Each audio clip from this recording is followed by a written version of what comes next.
This episode of Limit Break Radio is made possible by our generous Patreon donors, including Chuckles the Clown of Gilgamesh, Karen Yeager of Diabolos, and Bianca Forwin of Malboro.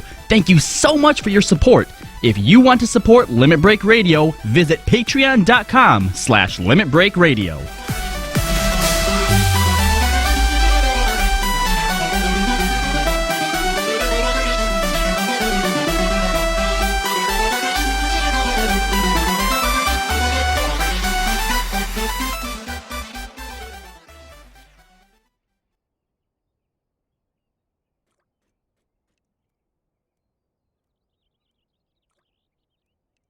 Live from Eorzea. Limit Break Radio. With your hosts, Unhero. What the hell is wrong with you? Kahlo. Hit the sack, Jack! Juxtaposition. Hey, what are you doing hanging around with this crap sack? Ascalia. Baffling. Guys. And Nika. You've honestly never said one thing I have ever found at all funny, bro. LimitBreakRadio.com. 5, 4, 3, 2, 1. Welcome to Limit Break Radio, episode number 45, a radio...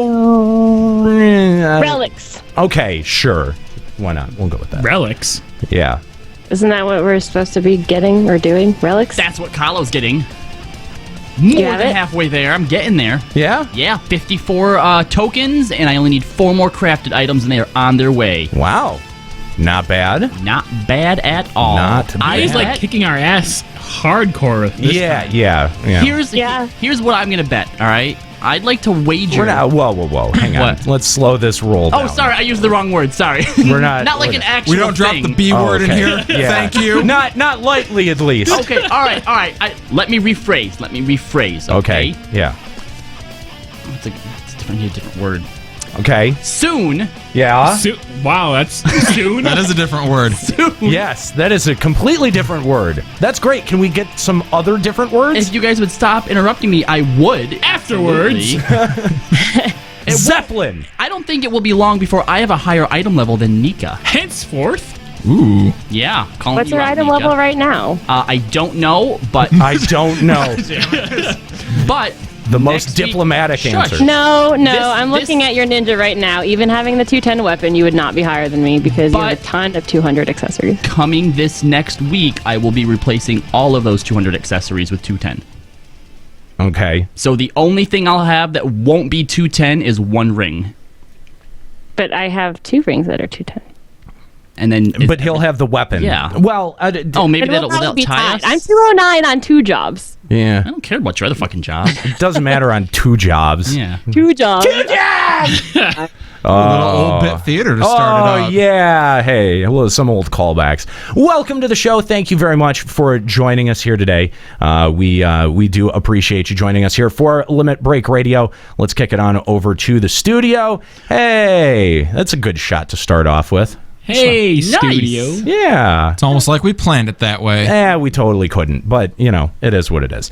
Thanks for joining us here today on Limit Break Radio, live, of course, at twitch.tv/Limit Break Radio. If you're listening on the podcast and you'd like to join us live, please do so by joining us on Sundays, live at twitch.tv/Limit Break Radio. You can do fun things like call the show by sending a Skype message to Limit Break Radio on Skype, or 810-515-8715 if you're dialing from a normal phone.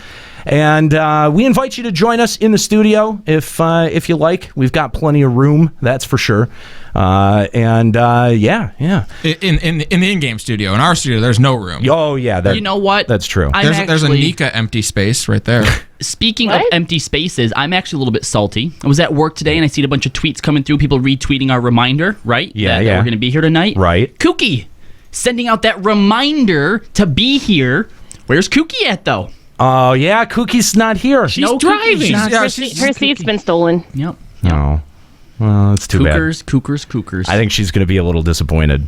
But she knew she wasn't going to be. It's going to be a good show, too, and you're missing it, Cougar. I know. You're missing it. I know. And you're just going to sing us another song. No, I'm definitely not doing that. But everyone loves it when you sing. Oh, my God. No. As evidenced by the messages that we get. Absolutely no one enjoyed my singing. For good reason. Not true. For they good loved reason. Your singing. No, they didn't. No, nobody. They did. No. Did you see the Mr. chat when you Aniro? were singing? They loved it. Mr. Aniro. They loved laughing at me. Where's our overlay?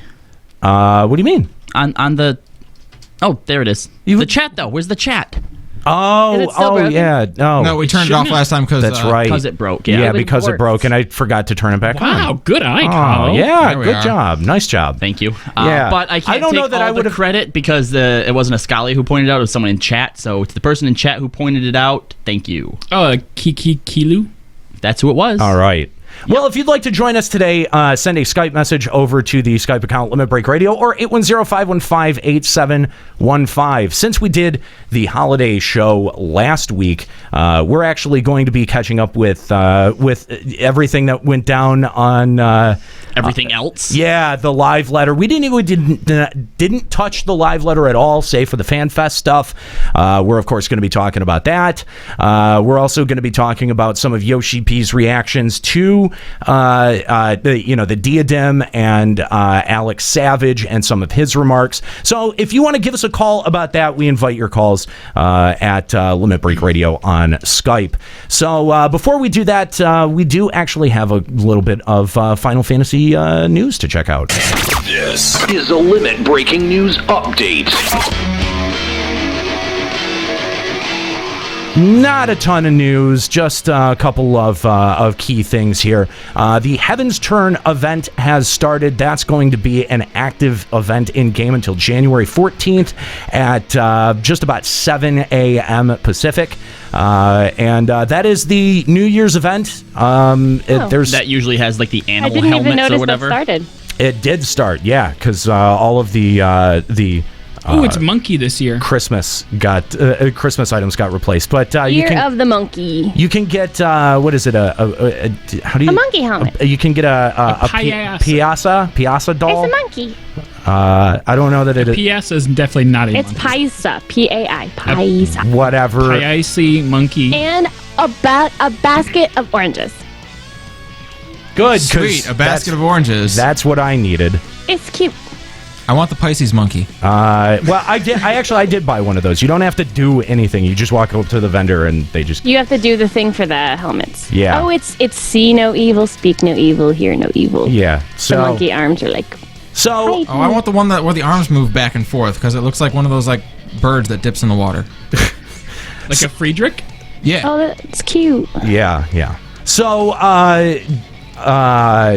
that is going on until January 14th. If you have any interest in that, do it while it is still available. Also, Yoshi P has issued some New Year's greetings to all of the player base, and some interesting screenshots and some tidbits in this New Year's greeting. I don't want to read it all line for line, but Jetpack turtles. Yeah. What? Isn't it have a jetpack or something? Hover turtle. Yeah, there's a hover turtle. Yeah, we'll get to that in a second. But Jetpacks. some interesting statements from Yoshi P. Looking back on the last year, 2015, and remarking some of the achievements that they've made, and they said that they were really looking forward to FanFest, which. Who isn't? Everyone is. Yeah, seriously. Yay. And there are a couple of interesting screenshots in here that I feel like I should share on the stream, because we do have we've got flying Gamera turtle. Okay. Turtle. You realize that someone in this game now will have lore attached to them wherein they said that needs to fly and rigged up a Adamantoise to fly. Yeah, that is essentially what we're talking about here. That's I don't legit. know. It looks It's like freaking Donatello. It looks like the turtle's farting to me. That could be somebody's Farting lore. fire. Oh, yeah. I mean, it's It's like brown fart clouds. That's my it's fire. canon. It's a jetpack. Yeah, well, it looks like his legs recede, and it's essentially Gamera. Is that the same animation that they've got under it that the boss in A1 uses when it takes off? I hope so. But I'm much more interested in this screenshot up above it with this big badass. I don't know. Almost looks like an Iron Giant. What is been this? saying? I don't know. That's I don't know. Sephiroth. I was gonna say I don't know if there's been actual Jesus. confirmation or not, but people are saying that that's the Fiend from the Triad. Is that right? His name is actually literally Sephiroth. That's what it translates to. Yes. Hang on. Wait. Hang on. It's spelled differently though. When I said this on the show, you guys jumped all over me like, "No, you're crazy." I didn't, because I have no idea what the fucking Triad was. Juxta. Juxta. You called me crazy. No, we said putting actual villains into the game would be crazy, not that they would reuse names. No. You guys trashed on him for that name. You guys called me out. I on know that exactly what he's talking about, and Yeah. yes, it is called Sephiroth in a translation, but I didn't. Sephiroth. So I wasn't wrong. You're not wrong. There's no H on the But end. Whatever. My experience has never been in 6 that Sephiroth was in the game. Oh, so it's a translation error. So we we're were both talking right. about Kefka. God damn it. Anyway, okay, so that's interesting. Do we know? Can we confirm that actually is what is up in Oz's Law? I don't know if anybody has got actual confirmation or if that's just like the general consensus. It totally is. It looks like he's standing in the Arboretum or something like that. Look at his back. Look at the background he's in. That does not look like anything Oz's Law. Yeah, where are they? Yeah, it does. It's a red and orange scheme. Like, look at the ground. All the shit in Azatlan looks that color. Yeah. But there's a tree. I don't recognize There is a tree. Yeah, that is definitely a tree branch. but that could be inside. There was, what was it? Somebody on a group had posted a screenshot they found on one of the floating islands near the Triad. There's actually like a door. Yeah, that kind of looks like it's going to be a dungeon of sorts. Yeah, actually. So it might be inside that. I hang out. I AFK near that door a lot, and in fact, that's actually That's one of Badira's favorite doors. No, yeah, it is. But actually, if you fun trivia fact, if you joined the PlayStation community, the LBR PlayStation community, that's our banner. Like it's a door. It's the chains around the center of that door. Anyway, so okay, there's a couple of screenshots, but then there was also this riddle. This is interesting. Which is very interesting. So let's I just want to take a second and read this riddle. Well, actually, Kala, do you want to? Yes, I do. Okay. He likes when we ask him to read things. Apparently, I'm good at it. He's easily amused. Yeah, I'm good at it. Everyone says so. Yeah. All right. Okay, we're waiting. Any day. Yeah. Well, I can't see over there. I'm trying to get it up on the iPad here. The quality is very low. And so, in these waning hours, not you. You're terrible. My thought to turn Wait, a passage. I want to use my new Juxta power. Juxta. You already messed that up. Bye, Juxta. And so in these waning hours, my thoughts turn to a passage from the Giron Oracles. In the beginning, before myth and legend, before light and dark, there was but the sea.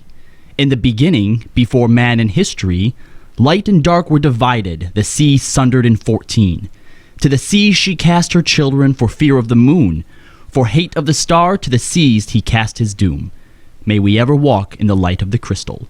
From the final page of the Journal of Louisoix Levelour. All right. Well, there you go. That's the riddle. That's a bit of the. Well, that was dumb. For fear of the moon. There is something on the moon we should fear.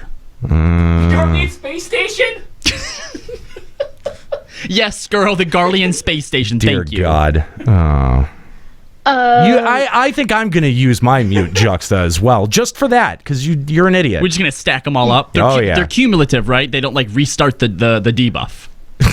That Apollo 17 movie was terrible. I also want to point out Lion MX in the chat linked the link from the sightseeing log for the cathedral. Yeah. And it says that it's designed in a distinct Mericidian style. The architecture suggests a place of worship by a tribe of tree-like beings who believe themselves to be remnants of Sephiroth. Oh, interesting. Wow. And it says, to research the link between the faith and primal summoning, the Allagans moved the ancient structure to Azatlan from its original location on the southern continent. I foresee and Nero doing some lore digging coming up here soon. Those are really interesting. I did not know any of those. What possible connection could this have to Henger's Crucible? Oh, I'm so glad you were muted for that. I'm really glad that you didn't get a full mic on that one. You know, the day that Henger's Crucible is actually used in the game for something, and Nero is not going to let any of it go. Like, I know. He's just going to blow mob up over there, it. And fate. I didn't realize there's a bunch of birds, and I actually think it's a pretty structure. Yeah, it is. It is cool. I'm like, wow, I've never been over here before. It is interesting. And I stood there and looked at the design, maybe this means something. It's where the Vanu go to dance. That's true. That's true. They do go over there and dance. All right, you're unmuted now. Yes. God. So anyway, yeah. I don't know. Do you guys have any other thoughts about this riddle? A lot of people. There's a lot of speculation going around about it. The word "see" appears in there, so maybe we're going to see.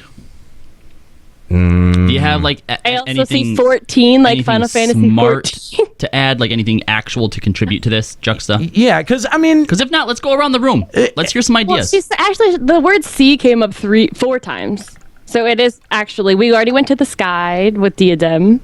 Now we'll go to the sea to fight Sephiroth. But is it something like literal? Are we actually going to go out into the water down to some place, or is this maybe just some place that's lost out at sea? Or, in FF11, someplace was called, sea or whatever. Right. Because things were kind of, watery and something like that. Though. Yeah. Yeah. A player nickname. Well, and it's not like we don't have lore surrounding, the sea. There is, what is the island with Pericos and the other one, the 2 serpents that vomited the sea?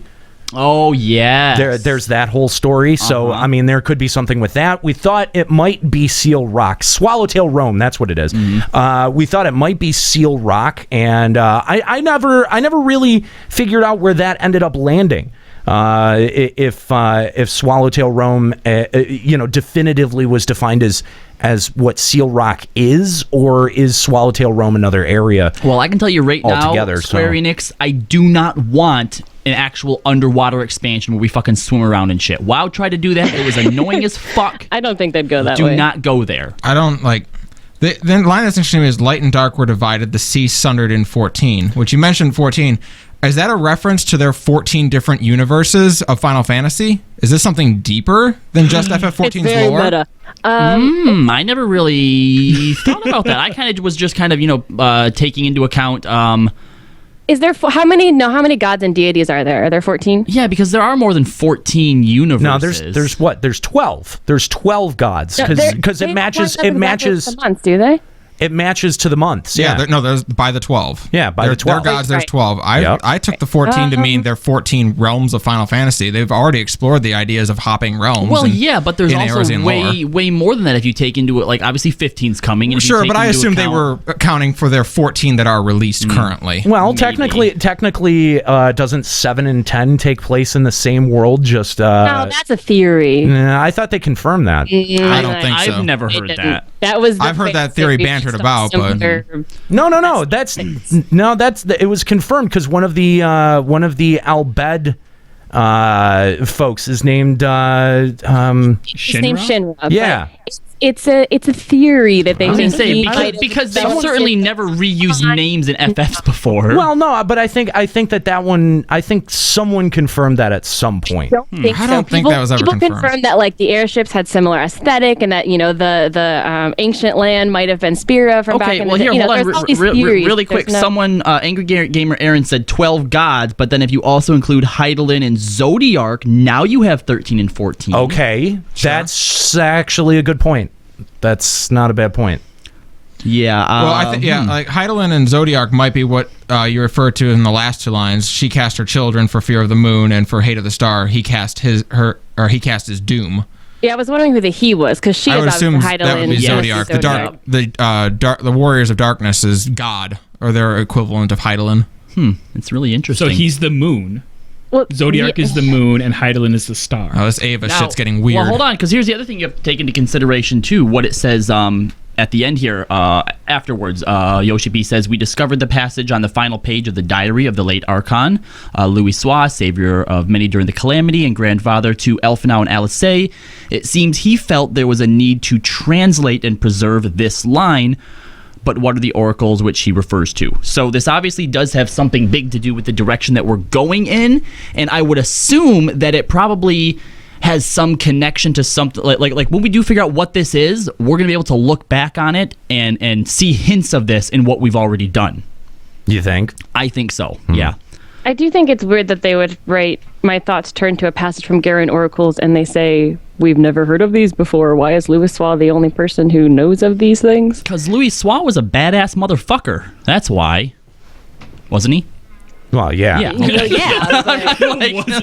to jump to the 1.0 expert. But he was one of the from what scions I've initially. seen, From what I've seen, he failed. That's what I saw. Melky's saying activate the Ethis signal. Why wouldn't he share this knowledge with the other scions and like Urianger and stuff? I feel like... Yeah. Juxta. Well, he was from the Circle of Knowing. See if you can reach out to Ethis. See if he's around right now. He came into my stream the other day to insult me. Oh, good. I love Ethis. We had a little banter, and I was gonna call him, but yeah. No, I think the line that says "To the sea she cast her children for fear of the moon" is more important than we're looking at. Because I feel like something of, I don't know, some fear of the moon, and who are her children being like the people of. Do you think that maybe we're taking the sea to be too literal? Yes, I do. I think so. Very much. Because do. I mean, okay, hold on. I'm taking into consideration that Earth, for example, is primarily comprised of water, right? So when it says that children were cast to the sea, maybe it was just the idea that we were cast to the planet, to right. the planet, to the mortal the moon planet. Is scary. Yeah, right. I agree. In the very Because the bad guys are on the moon. Okay, no, hold on, shut up. In the very second line, it says, before light and dark, there was but the sea. So before there was Hydaelyn and Zodiark, there was the sea, which is I think it's a metaphor. I mean, the sea Aether, the sea of Aether, maybe? Aether Sea, yeah. Even straight up just the crystal. I mean, they always speak that the crystal came before all. Yep. The crystal is Hydaelyn, though. Crystal's what you see when you see Hydaelyn. I don't know if she is the crystal. She's my crystal. Well, yeah, but I think they're even before that, because Zodiark is also depicted as like a dark crystal or something, isn't he? I've actually heard of Zodiark until. Has he been depicted yet? I don't know that Zodiarc has been depicted. Maybe I'm just making that up then. Yeah. When I hear it, I just think of Ark from FF9. Yeah. Well, either way, this was when this first popped up. This was probably one of the more interesting things that I've seen come out of a announcement off of the Lodestone. Like well, and I do like what's also interesting is that we've seen this sort of typeface before. We've seen this kind of a graphic image used before in the lead up to the end of 1.0. A lot of the passages that were shared around from, that were considered, I guess, prophecy at that point, sort of telling of the calamity, appeared in much the same fashion. I can't remember anything else that has looked like this aesthetically in any of the other postings.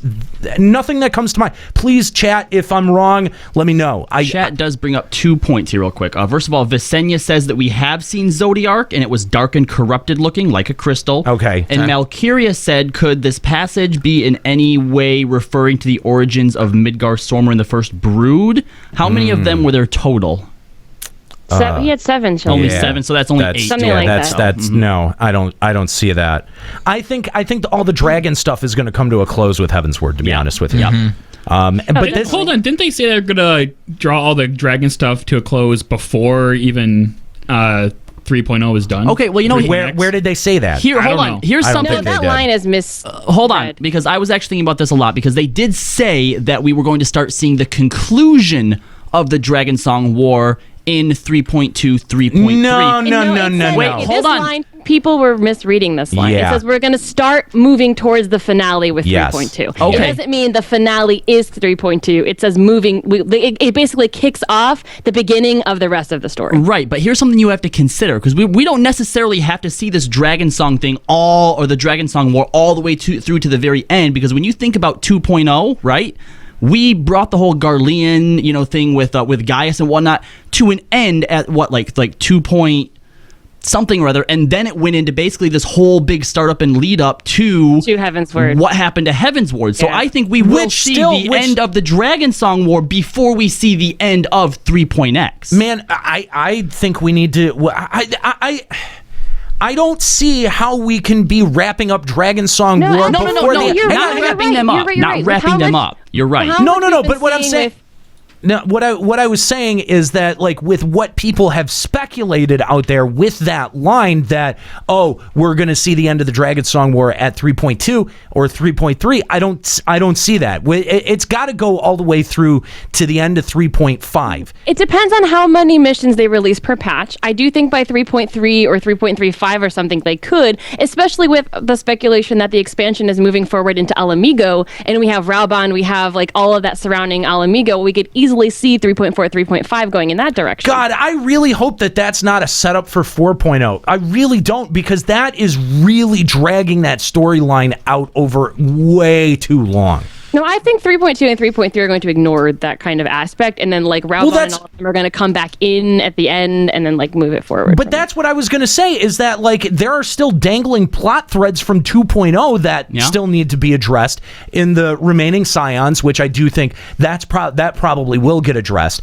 And then everything that's going on in Ul'dah. There's been a lot that's set up in Ul'dah. 3.3 too. So, but there's been so much. There's been so much that's been set up in Ul'dah already throughout 2.0 that they've got to deliver on some of that here. But look how they've handled that so far. Oh, they can't keep putting it, but they can't keep putting it off. If they keep putting it off, then they will have handled it badly. No, I think 3.3 will see the end of all of this, because the next patch we're clearly going to see what's their face, Ida and Papalymo, and then 3.3 I could see them bringing back Minfilia and like literally starting a completely different storyline in 3.4.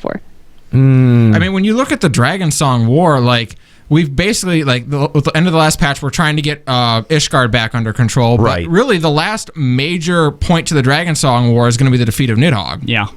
And after that, you can wrap up the Dragon Song War. That could be a one-patch thing. Dragging out the defeat of Nidhogg all the way to 3.5 that would be way too long. Yeah, like but 3.2, 3.3, okay, but 3.5. I would expect 3.4 and 3.5 to start focusing towards the things that will eventually lead into 4.0. Yeah, but look at where FanFest. But look at where 3.1 started to point us. It didn't point us more towards Nidhogg. It started to point us towards an internal conflict that's arising in Ishgard. That's true too. Mm-hmm. So, I mean, are they going to do anything with that, or is that just done as of 3.1? Because if that's just done, I kind of think that's ham-fisted. No, you're right. I think they will do something with that. You still got that one hot chick in the scamp or whatever the dog or the hound, the hound, whatever. What was her name? I The don't know. Stray? No, the it wasn't bitch. Stray. I don't know. Are you talking about Hilda? No. Yeah, that's her She name. was like the rat or the half breed. Something I don't know what it is. Not the half-breed. Well, she was a half breed. The mudblood. What the hell was her name, guys? No, she's a street rat. No, they had like an actual nickname. Yeah, she did have a nickname. I don't remember what the nickname is. We just counted her the Hog because that's from Game of Thrones and that's what she was supposed to be. No, the mongrel. That was the mongrel. The mongrel? The mongrel. There we go. We're so bad. We're so bad. But okay, all right. Here. We went through a lot of possibilities. We used every reference to a dog you can use. Let me throw out a little projected timeline for you then. Okay, let's say 3.2 drops. Okay. Yeah. We get to see a little bit more of this internal conflict, right? Something that's going on in Ishgard, something that we have to help because you're right. I mean, they tried to assassinate our boy Emmerich, right? Yeah, bitches. So that's right. So something has to be done about these guys. You're right. That's gonna have to take a central role in one of these patches. Okay. Then we'll probably have a patch. Let's say 3.3. That's sort of the build up to tracking down to building our forces and coming to the final confrontation with Nidhogg, right? Okay. All right. Then in 3.4, that could be like the final, defeat the final battle against Nidhogg. And if they do it right and they weave these correctly, the Nidhogg thing and this internal struggle at Ishgard, those could both come to a head at the same time, right? And then that would then leave 3.5 for like the aftermath and whatever's leading up to 4.0. I'm just saying that there's got to be some resolution to some of these plot points that I agree that they've been dragging out since 2.0. I actually completely forgot about the whole Ishgard thing until you brought it up, because I'm like, there's no way they can do the Nidhogg for 3 more patches. There's no way. Yeah, you're right. But I just feel like, you know, like if they don't start having some payoffs here with the storyline, that it's going to start becoming. It's going to start getting ridiculous. It's going to start getting eye-rolly. Like, you know, and that's the thing, is that, you know, they keep justifying, you know, gating their content because of the story, and, you know, that's a fair justification. It's, you know, let's make sure that you know, that it stays good, you know, that it stays snappy, that it stays well written, and it doesn't just keep dragging plot lines out. Yeah, the only thing that I don't think I agree with you on is the Ul'dah stuff. I feel like, first of all, they've handled it poorly so far, but where they ended it was basically with what was that fucking Lalafel's name? Oh, the one who's still alive. Is it Pippin? No, Lolo Rito. Oh, okay. Basically, the way that ended with them bringing the Sultana back was Lolo Rito basically said, you know, you're in my debt now. Deal with it. So basically, they can open that up whenever they want. Which is kind of like a huge thing, yeah, you know? Yeah, no, yeah. It does suck, but I don't think that they put like a time frame on that. And there's Omega, too. We've got Omega that's sitting underneath the fucking Cartno salt flats and they're just not doing anything. We've had these references that have been sitting around forever. But none of them have any, like, fuses on them. Oh, no, they don't. Obviously, we fucking want them because we're thirsty as hell for them. Right. But, you know, there's nothing that says they have to be used by a certain point or they expire. No, or I'll grant you that. No, but we did just get those Warriors of Darkness in the last plot lines. Yeah, that's kind of what I figured was going to be 3.4 and 3.5. Yeah. Before we get further into the Warriors of Darkness, let's go back to that the New Year's thing, because we have a special guest, Ethis, on the line. Hey, Ethis! Oh, hey. Hey guys, what's up? Hope did we wake you up? No. It's like 11 a.m. here. Oh, okay. I just saw the Ethis symbol in the sky. Good. Welcome to our mutual masturbation session. So, Ethis, thank you for joining us and for talking with us today. So, we're trying to make heads or tails of the riddle that was left to us by Louis Soir. What's your take on it? Well, you guys got me at a good time because I'm actually writing about it right now. So what's the version of an exclusive? And can we hear like what SE told you about the riddle? Because they gave you the answers. Oh, no, they didn't tell me shit. I wish, dude. Well, where do you want to start? Have you guys talked about the Garen oracles before? No. Is there? We didn't know what it was. Yeah, is there some history there? All right, so the Garen oracles, when we saw old mate Urian J in the Google library with the Warrior of Darkness and Elidibus, okay, what Elidibus was showing him was the Garen oracles. Interesting. Okay, how do we know this? Does he say that explicitly in the text? Yes. Okay. Yes. All right. Yeah, I didn't catch that. that. Go back and have a look at that cutscene. That's the first place we heard it. So I started digging at it at that point. Garen is from Final Fantasy XII.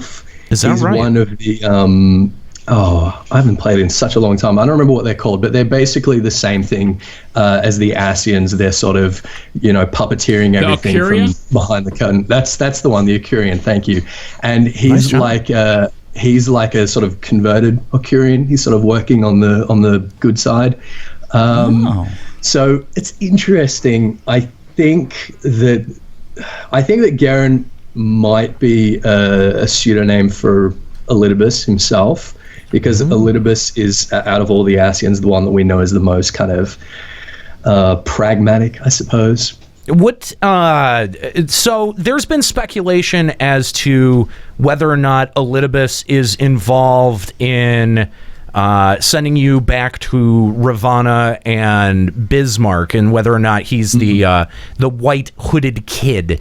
Whether he's Uno Kalhai. Right. I forgot about that. Yeah. There's a very close association between those two, because Elidibus is also from the Ivalice Chronicles, and he possesses a stone. I think it's in Tactics, a stone that sort of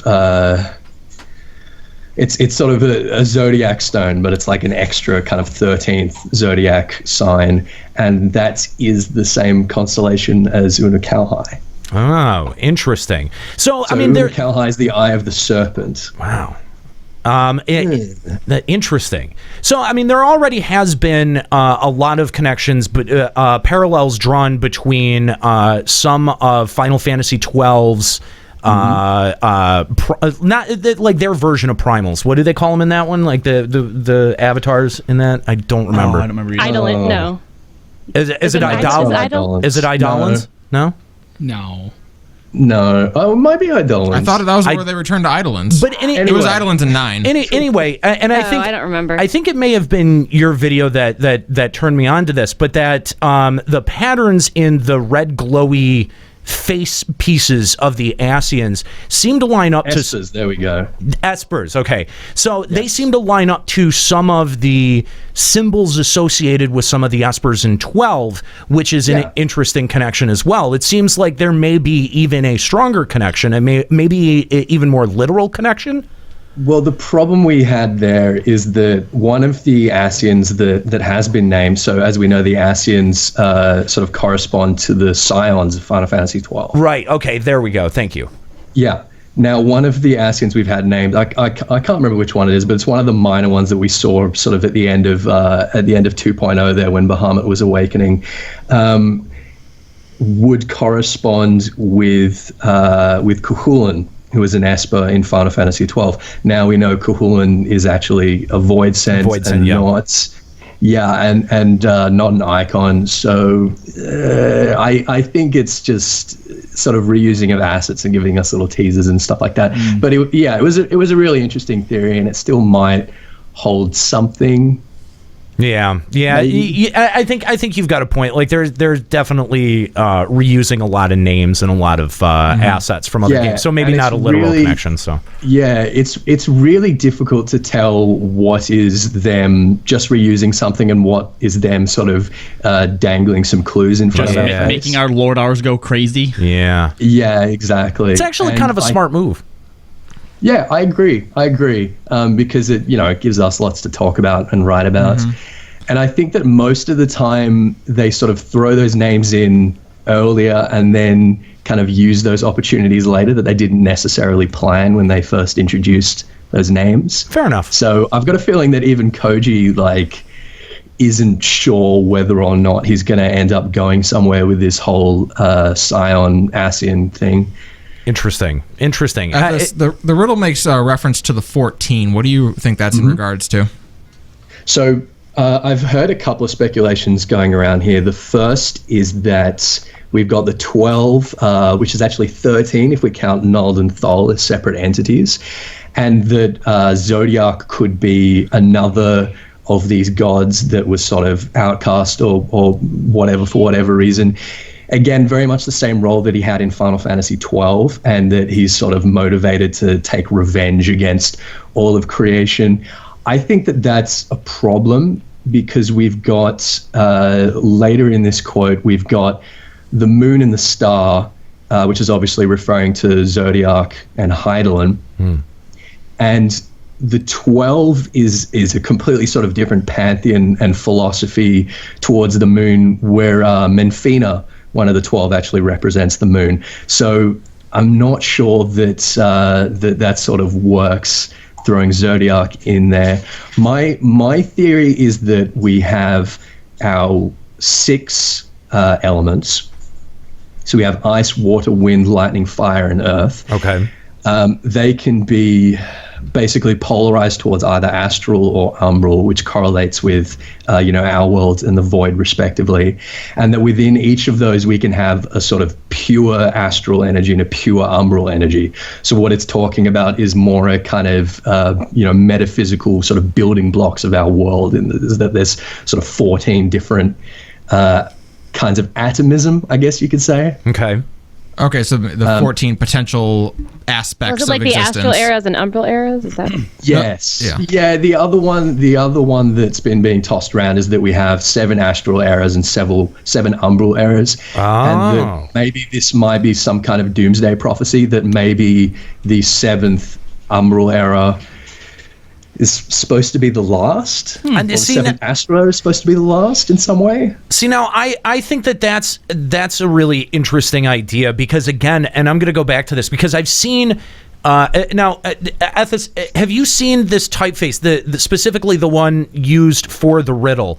Have you seen this typeface and graphic used before in any of the Lodestone stuff? Because this definitely does harken back to 1.0 and some graphics that they would use in the run up to the Calamity. And I'm wondering if maybe they're using some of those same aspects to try to jog the same idea. Could we be looking down the barrel of another Calamity? I think we're always looking down the barrel of another Calamity because that's, the Ascians are trying to do it literally all the time. Yeah. I don't know. I think that this style is just what they attribute to Louis Soir. Okay, yeah, and that's a lot possible. Of the stuff that was leading up to the Calamity was quotes from Louis Soir's journals and stuff like that. Yeah. So that's how I sort of think of it. It hadn't occurred to me, so maybe we could be coming up to another Calamity. That was the first thing that I thought when I saw it, like just from an aesthetic standpoint. It immediately brought me back to that was the same. They used the exact same kind of graphic. Well, we get this every new year. We got a quote. Did we? Yeah. Okay. We get a quote from Louis Soir's journal in the same style every new year. It's sort of one of our traditions. Okay, yeah. See, that was the part that I couldn't remember, is that if they had used it since then. So, okay, then I guess that would get me really hyped for a new expansion if that was the whole thing. Yeah. Like the idea that the next Calamity is on its way. I mean, obviously, like Athos said, we're with the Ascians going on doing their thing, we're always looking down the barrel of it. But like with one impending, like we got to stop this shit. Yeah. That would really get me. It would be very interesting for them to call, like in their prophecy, the 14th one, the 7th Umbral Era is effectively Ragnarok. It makes sense the more that I'm reading these lines over and over again. Like when we were talking about the sea being a metaphor for just kind of like the earth or like not the moon, when they talk about light and dark were divided, the sea sundered in 14. So sundered, is like broken apart. So if it takes 14 eras for the world to break, it does. I mean, it makes more sense to me now that I'm looking at this. I'm sticking with my different realms theory. I got my theory of the elements from the fact that the sea, I'm absolutely certain is referring to the ethereal sea. Yeah. We've seen the live stream referred to time and time and time again as an ethereal sea, an ethereal ocean, a life stream. I think that what's happening there is sort of a historical fact, is that we've had this sort of, I kind of compare it to like the primordial ocean, from which the first kind of multicellular life forms formed on Earth. That we've just got this sort of unaspected goop, which has suddenly had a crystal tossed into it and has taken the forms of these various elements and these two different, polar spectrums of astral and umbral. Interesting. Very interesting theory. That is interesting, and it does lend some almost credence to the way that they talk about all of light and darkness having been sundered. Like it didn't exist beforehand, but as things began to separate and divide, that's kind of this ongoing creation of the light, the creation of all things, right? And that original light and darkness even affects the elements to this day, and we do see that, and that would explain the warriors of darkness literally being the umbral side of ourselves. Yeah. So there's the second to last line. I just I kind of want to concentrate. To the seas she cast her children for fear of the moon. The moon has obviously taken on some added significance. We've seen possibly a cutscene that took place up there with the warrior of darkness. We don't know if the other ones were up there or not. But it just an interesting line, because the moon has seemed to take on a slightly different speculative connotation. Any thoughts on that line? Well, we've talked about how our sort of star Heidelin might literally be the mother crystal Heidelin, and that now perhaps the moon might literally be Zodiac. I think it's more sort of a representative thing, is that for us, Heidelin sort of creation and growth and the things that we sort of see on our star, whereas the moon is sort of this lifeless husk, right? Which is the complete flip side. The way I think of the sort of Heidelin zodiac dichotomy, again, is if we go back to the ethereal sea, if you toss a crystal or a rock or something like that into an ocean, into an endless ocean, the first thing that's going to happen is that the ocean currents are going to sort of start to erode it, right? So we've got this creative impulse of the crystal sort of wanting to build itself up. And at the same time, we've got this sort of force of erosion and atrophy working against it, which is basically what Zodiac is. So everything that we sort of see as lifeless and eroding and dead is to us sort of representative of Zodiac. And it's also to followers of Zodiac, like the Asians, a sort of, I guess, an icon of what things should be. So I think the moon to them is a sort of, I don't know, I guess you could think of it as some sort of sacred place, because they look at the moon and they're like, well, this is what all of creation should be like. Interesting. I've never thought of it that way before.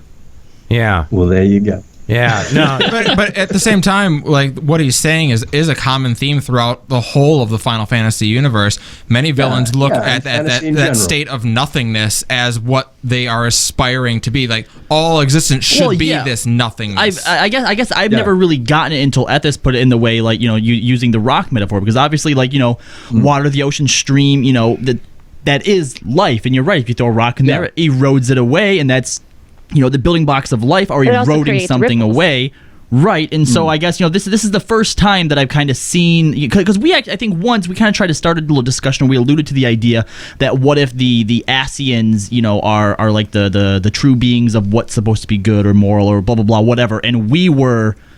Yeah, maybe. You know, what if we were the virus, right? Like La Habrea talks about this sort of nothingness, this atrophy, this destruction, as like that's the state of nature. That's how things were before Heidelin came along. It's a bit of nihilism thrown in there, and it's not that. Nihilism. And it's not that, and see this, and I always kind of catch flack for this, that, you know, I don't think that the bad guys in you know, this game are necessarily all bad. It's just a different philosophy. Exactly. Right? Yes. You know, and a different way of framing, you know, what is right and what is, you know, what should be. And I think that that's really interesting, that, you know, there is a bit, you know, just because of who our character is in the world, there is a bit of a skew towards the light, but that that the dark is also sort of treated as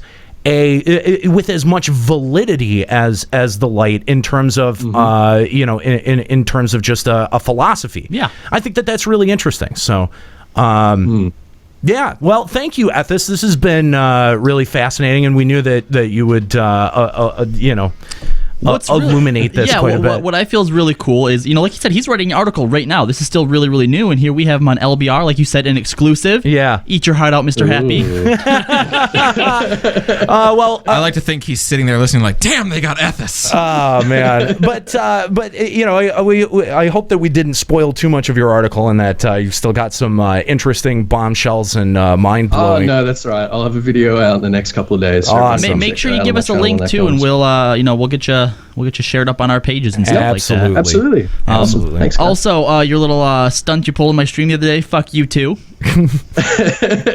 What happened? Wait, you want to explain the stunt? What happened? He just showed up out of nowhere and started calling me names. Oh, good. Oh, that must be so brutal. Good. Whatever could that be like, to be streaming and have someone show up and start calling you names? Oh, Ethis. Well, it was unfounded. I thought me and Ethis were cool. Yeah, it was completely unnecessary. Yeah, no, that's fine. He admits it. He did after the roast. That's just how he knows to associate with us. I was actually going to try and get you in Skype to have a little chat with you, but you had vanished pretty quick. Look, that's the only way to get your attention. That's the only way to approach you guys, is with fucking vitriol and That's true. No, that's not No, true. that's no. No, if you're our friend, like, you, Joe, or Samus, then you don't have to. But if you're anybody else... Yeah, you could probably just send us... a bit presumptuous, Color. Okay, they're acquaintances. They're guys that we know. They're people that we would take a phone call from. Right. Yeah. It's cool. We're friends. Oh, Ethis, thanks so much for joining us and for talking about this really interesting riddle that Yoshi P has given us. So look forward. Oh, go ahead. No. I was just saying thanks. Oh, you're good. Yeah. We look forward to how this will all unfold, and of course, we'd love to have you back to talk about it. So, thank you so much, man. All right. See you guys. See you later. See ya. All right. Well, it doesn't happen often that we call someone. But, And they answer. Yeah, you know what I kind of want to do now? I actually want to make an Ethis signal, so if we ever have him on the show, you can throw up a splash screen. We'd have to have a bunch of different signals. We have the Arthur signal, the Ethis signal, the Joe Never signal. It's just like 7 relics piled on top of each other. Yeah, big pile of relics.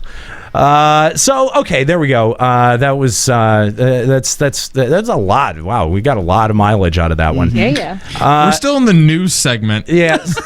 So let's before I know that we want to address the bet here, and we'll do that more towards the end of the show. But let's get into this live letter 26 that went down. What was that? December 23rd that went down.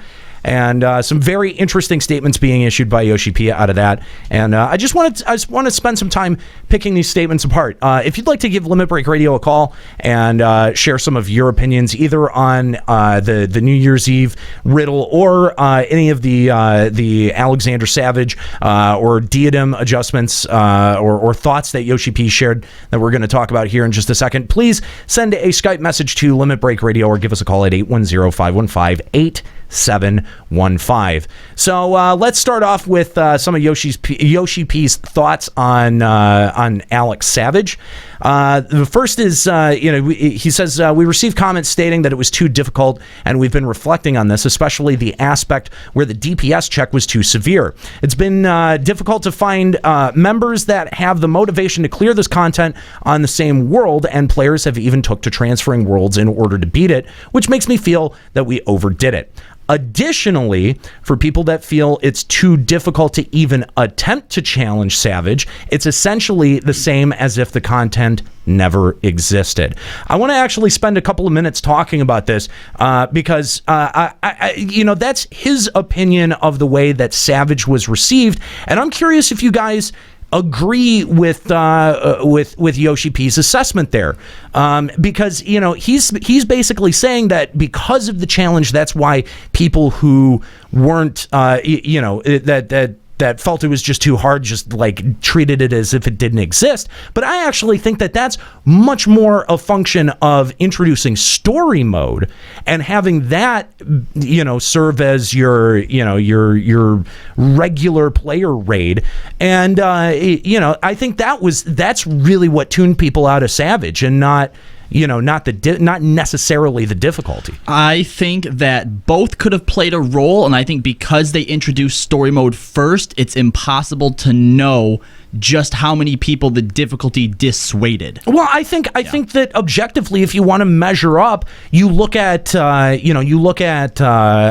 Coil, in the same progression, in the same progression, and see how many people were clearing out of that. Right. Mm-hmm. And I don't think that you're not getting nearly the same numbers out of Savage. I do think the DPS check was severe, and they knew that they did that. Yes. But again, our whole thing was, not every piece of content in this game is for every player. And casuals will call us in and write and even say, I enjoy the game by just crafting and glamour, and that's what I love to do. That's great. fine, and no one's saying don't enjoy it on that level. So then, does it really matter that that those people treat the content as if it never really existed? Because in that sense, those people weren't going to do it anyway.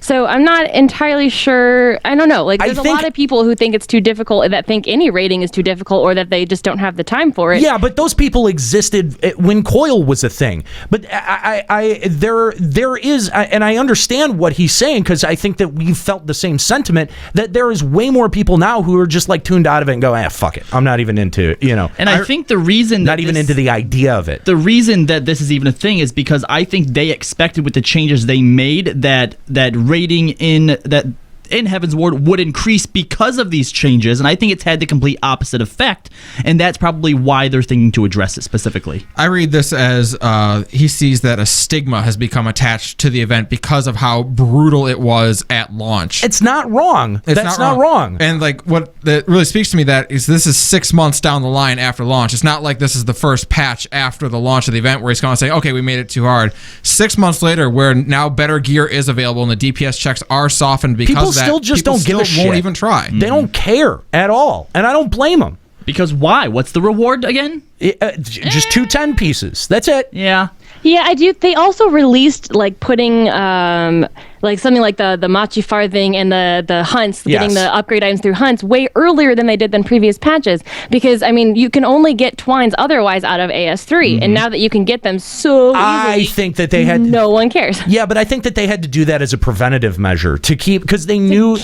I think so too. Yeah. But how many times in the past has there been a patch where they just decided, oh, we're going to lower the HP of T5 or whatever? Like, I'm surprised that they haven't just taken the DPS checks and just lessened them to make it easier. Well, that's something that surprises me a lot. I think that they, Square Enix is very smart in the way that they present their content and the way that they lay it out. And I think that they have a plan that they're making content tuned for different eye levels. And so you can't just, you can't just throw that out. But I also, and I've said this for a long time, they really need to evaluate their reward structure. Yeah, it's not just a matter of, we made it too hard or we made it too easy. Right. There are way more factors that aren't being considered here that are playing a big role in it. But I agree. Also important to note is that's what he chose to speak about, but that doesn't mean that's his only idea behind it. He knows that there's more to it than that. And here's my thing, because I thought I thought it was a poor choice of words, because there is obviously such thing as making something too hard. That can totally happen. But I think because of the direction they've been going in with nerfing the steps of faith, with entering story mode and stuff, even if this was something that needed to happen, they're still going to catch flack for it, because now it looks like they're still just catering to the people who want it to be nerfed. Well, even he talks about talking about that stigma that's attached to it. Maybe he's approaching it from an aspect of even if I come out and say we're going to up the rewards that are in it, the stigma's already there that it's too difficult, and why bother? Yeah, maybe it's more effective to talk about the difficulty, which is what people have been bludgeoned over the head with. I don't know. Yeah, but the thing is that he doesn't say anything about adjusting the current difficulty of the first tier of Savage raids. He talks about adjusting the difficulty moving forward. To move forward. Yeah, so let's talk about... I assume that Echo will come in the next patch, right? God, I would assume. Yeah. Which would make it and easier. better gear and stuff. So maybe they've decided to focus more on the future of things and people rebalancing content that is now becoming older and older by the day. But before we move on to this this quote, do you guys feel like the people who don't do Savage just basically treat it as content that never existed? Yeah. I mean, that's more or less what's happening. If I've never set foot in Savage Coil, then to me it doesn't exist. Yeah, I don't find myself doing things so that I can eventually go do Savage Coil. I'm just Yeah. I'll do it when the Echo comes out and when I have better gear. Sorry. Yeah. But then again, okay, because you guys kept misspeaking and saying Savage Coil. Sorry. Sorry. What I'm thinking is now that, Savage Coil was really hard, but now that you can unsync it and have better gear, are you going back to do it? No, I'm not. No, so are you actually going to go back and do this content? Probably not. To eventually get the gear and stuff? Yeah, because I'm up to Coil. I only have 10, 11, and 12 to do, or 11, 12, and 13, whatever the last 3 are. That's all I have left to do now. Well, but I mean, I think that's a valid question. Would you ever go back and reevaluate doing Savage, and why would you be doing it? Why are you going back and doing Coil?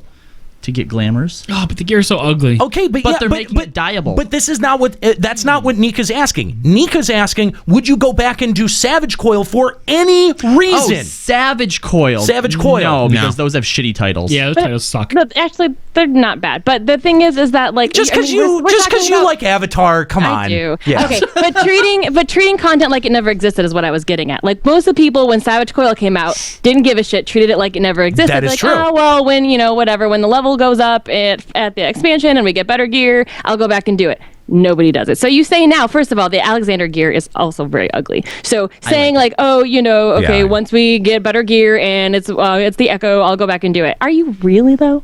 Yes.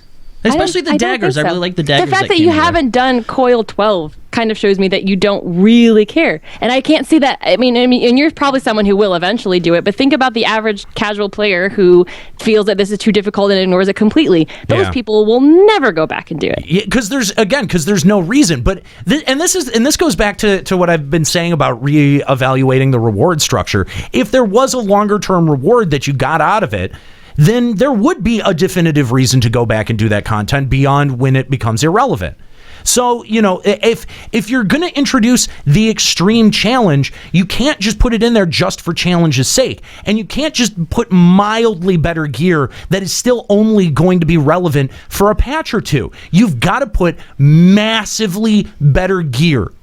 You've got to put objectively better gear that's going to last until, I don't know, maybe the end of the expansion. I thought that was fair. It also has to look like fucking tits, man.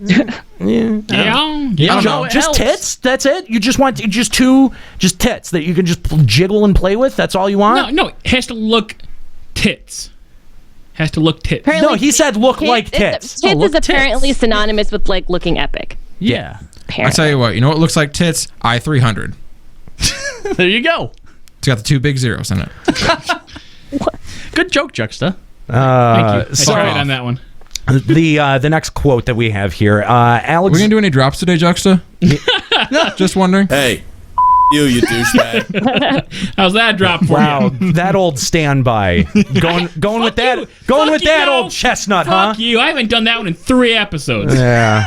He has little notes next to his drops. I do. He does. Oh my god. Wait, what? He does? Yeah, see, look. Look at how serious he takes it. I got like little dots and I got check marks next to them and stuff. Oh my god. I'm a dropologist, buddy. Oh, you're dropping something over there. Yeah, I don't know what I did. Did you fart earlier, by the way? I think I smelled that. Who farted? You smelt it, you dealt it? No. No, I definitely smelled someone ripped ass in this studio earlier. Anyone gonna own up to it? Nika just owned up to it. Nika did. Yeah. Couldn't have, I don't know. No one else is going to claim it. I can fart that long distance to you. I'm not that good. So Alexander Midius will debut in patch 3.2. Midius? Midas? Is it Midas? Okay. Midas. All right. The Midas touch? Midas, got it. Okay. Will debut in patch 3.2, but compared to the current Alexander Gordius, we have eased the difficulty of Savage Mode. As an image, the difficulty is somewhere in between the second coil of Bahamut and final coil of Bahamut. That's a pretty big step backwards. I'm not sure if I call that bad, though. I mean, people struggled on second and third coil for a long time. As people who have actually, or Nika, and you're obviously you did second coil and final coil too. What are your thoughts on that then? I'm trying to think if they're. It depends on how they want to play this. Like you also have to it's remember, obviously a step backward from Savage, but everybody was angry with Savage. Right. So if you think about like moving forward, this is the second second raid tier, and it's going to be slightly harder than the last second raid tier. Right. So in that case, I'm not too disappointed as long as the mechanics are fun. Like people in the chat even were saying, and I agree that like nobody, as difficult as Thornton is for people, nobody says that they hate Thornton like they hate AS3. That's right? true. So I mean, as long as the mechanics and the fights are fun, if they're slightly difficult than the last second set of raids, I feel like people will be happy with. But then the next set needs to be slightly harder than Final Coil and leave it at that. I think the one thing that worries me is that nowhere in this Alex Savage conversation from Yoshi P does he mention any of the lessons that they learned from doing Thornton EX. Because I think I think it's obvious that the community prefers Thoradin EX over the Alex Savage fights, and I'm curious if that they're going to take the lessons that they learned making those two making those two different style of fights and use that as a reference point moving forward. But it does kind of worry me that slightly harder than Second Coil, not quite as hard as Final Coil, but I would say that some people treated Second Coil as harder than Final Coil overall. A lot of people thought Turn 9 was the hardest of the bits, right? Yeah, before they nerfed... Turn 9 was hard because it was long, not necessarily because it was hard. Well, and before they nerfed T7, I mean, I feel... T7 was T7 was tough. T7 was punishing. Yeah, it was. It's not necessarily that the mechanics were hard. It was very repetitive, but they were more punishing, and I think they have eased up on like the instant death type of mechanics. So, I mean, that just comes down to your play style, really. Like, a lot of people hate the instant death mechanics as long as there's, like, more fun, more difficult mechanics that are more recoverable, which is a lot of what we talked about when, we were complaining about Coil back in the day, is we wanted to have a more recoverable thing. But so they didn't... Keep going in that direction, I'm okay with that. But I don't think that they incorporated any of that into the Savage fights. They didn't incorporate any kind of recoverable mechanics. No, they didn't. They didn't. Yeah, there's none of that. So it's, but that's mostly because the DPS checks were so intense. Yeah. I mean, I think that if they're going back to like between Second and Final Coil, but they take what they've learned from Thoradin and things that people enjoy, I don't think this will be a problem. Because I would say that Thoradin overall is a largely praised fight. A lot of people really love that fight. So, if I would say that would be a good yardstick to use when when considering the mechanics of future encounters, because what they did say in the thing that I recall them saying around the development of Thoradin was that they took the DPS checks, those strict DPS checks from Savage, into account when designing that fight and how people didn't like that. So I'm wondering, what are they taking into consideration moving forward? So I think this next bullet point should be good news for you.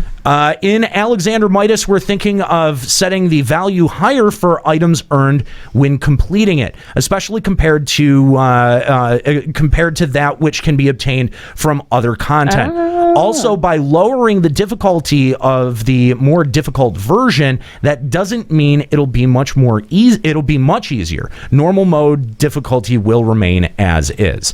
So this patch note brought to you by our sponsors, Limit Break Radio. That is a very interesting note, I have to admit.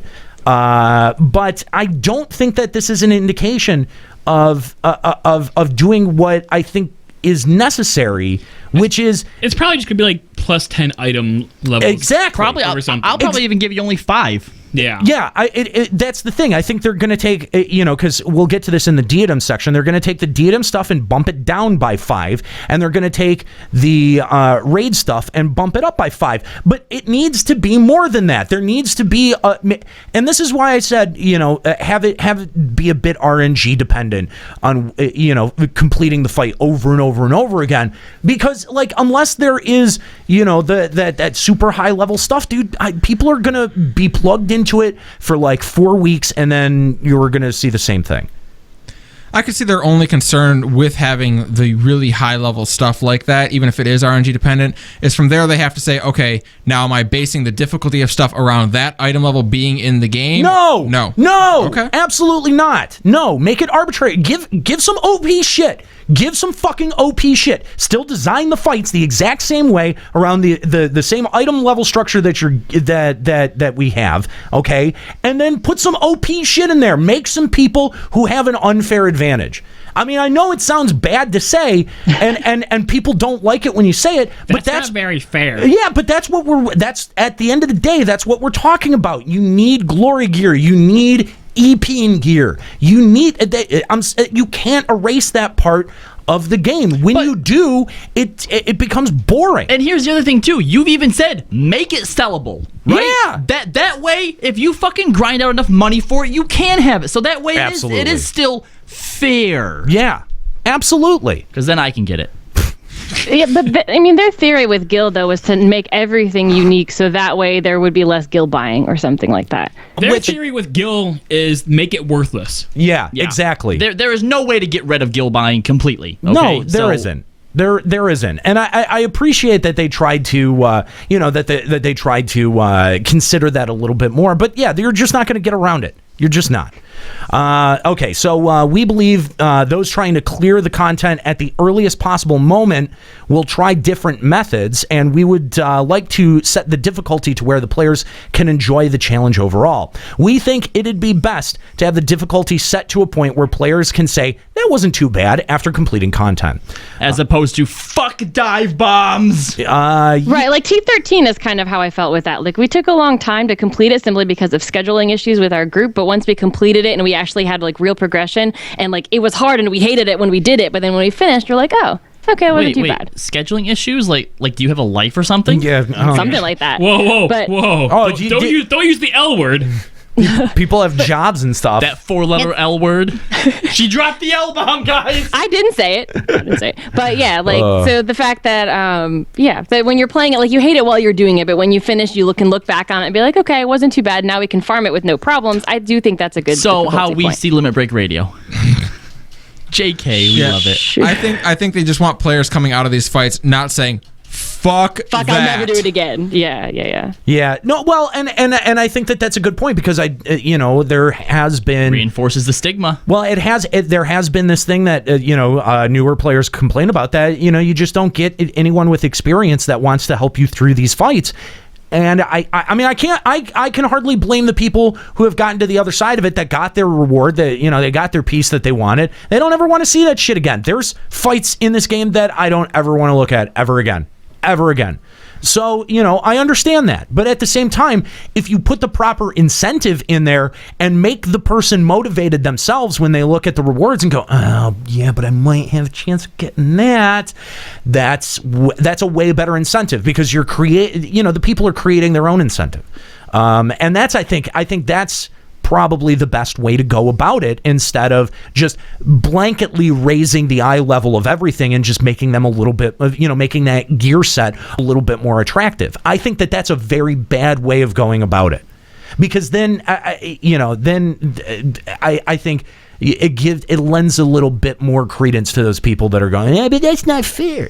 Gordo wants another E-body.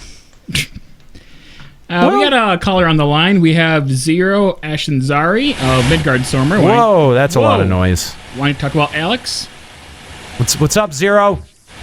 Hey, sorry. Apparently, Skype is giving me fits with ads, so I couldn't hear you for a little bit. Okay. Could you stop vacuuming? Yeah, there was a lot. Call in the show. You don't need to vacuum. A whole lot of background noise.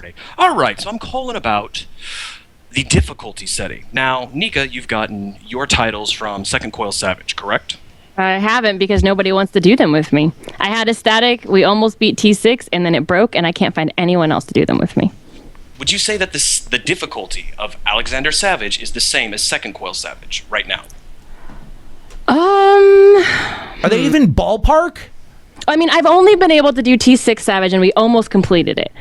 We got all the way to the end. So I can say, I'd say that like A1 Savage was probably pretty similar to A6 or T6, but what I hear is that T7 is like balls hard. So T7 is the hardest out of all of them. So in that sense, that's probably maybe even more difficult than the ones we have now. I'm not entirely sure.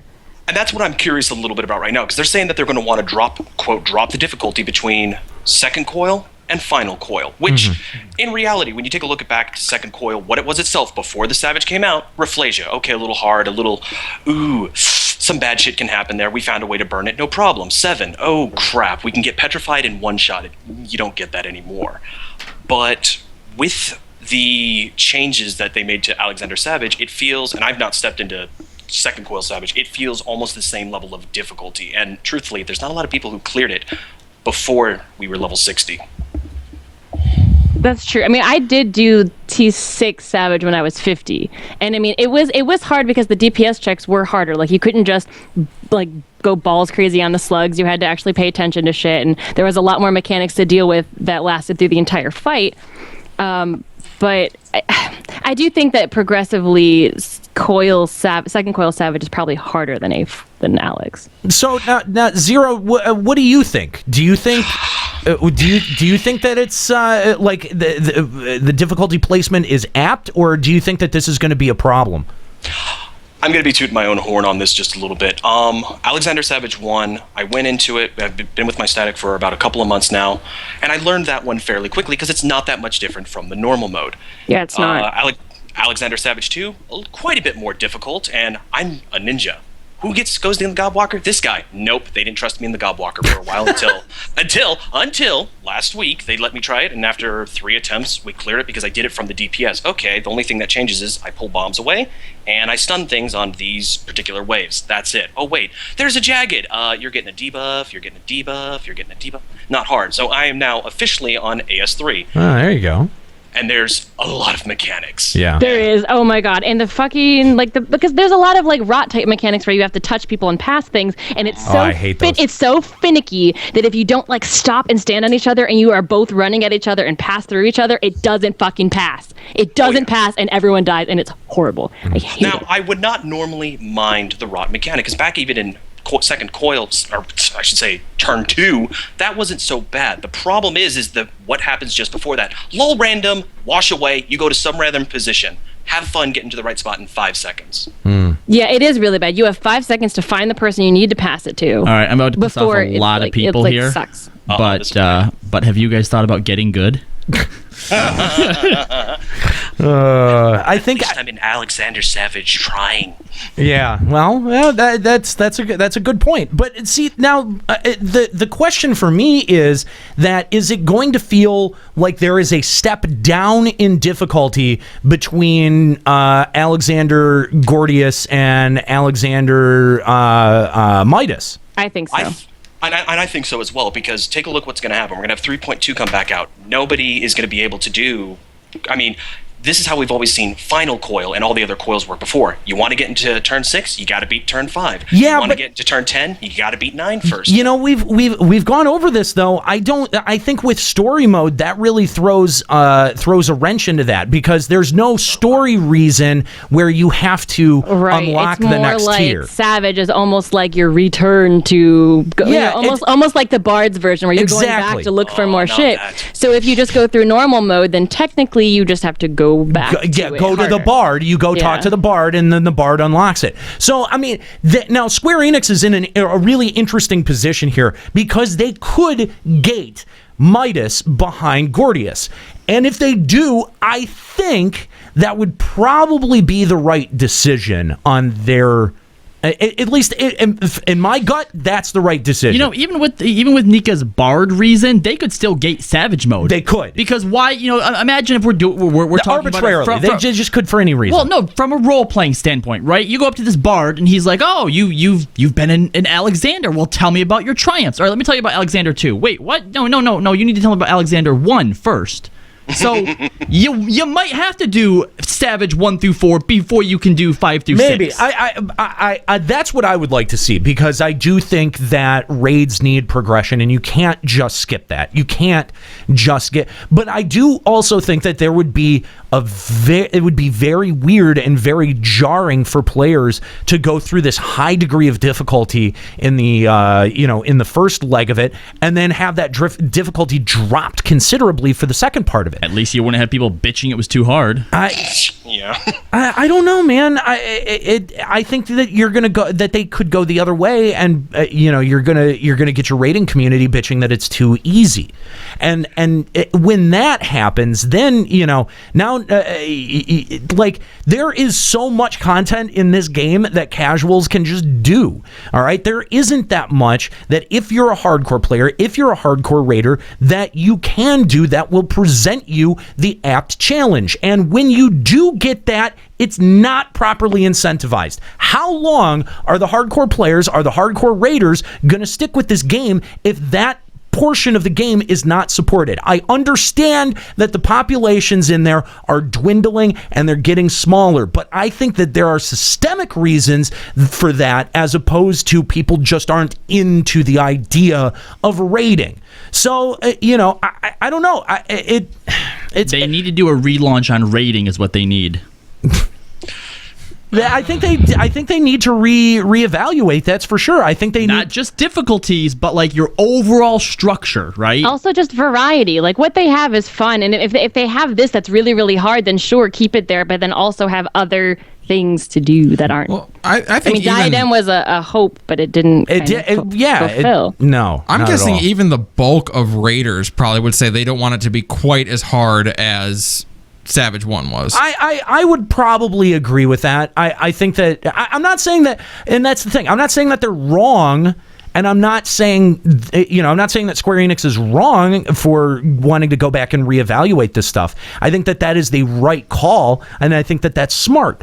I also worry that, and I'm not calling for a nerf to the first, to Gordius either, but it is going to be very jarring for players to have to to go through that and then have the difficulty ramped down a little bit before you get into what is ostensibly the final leg of that raid.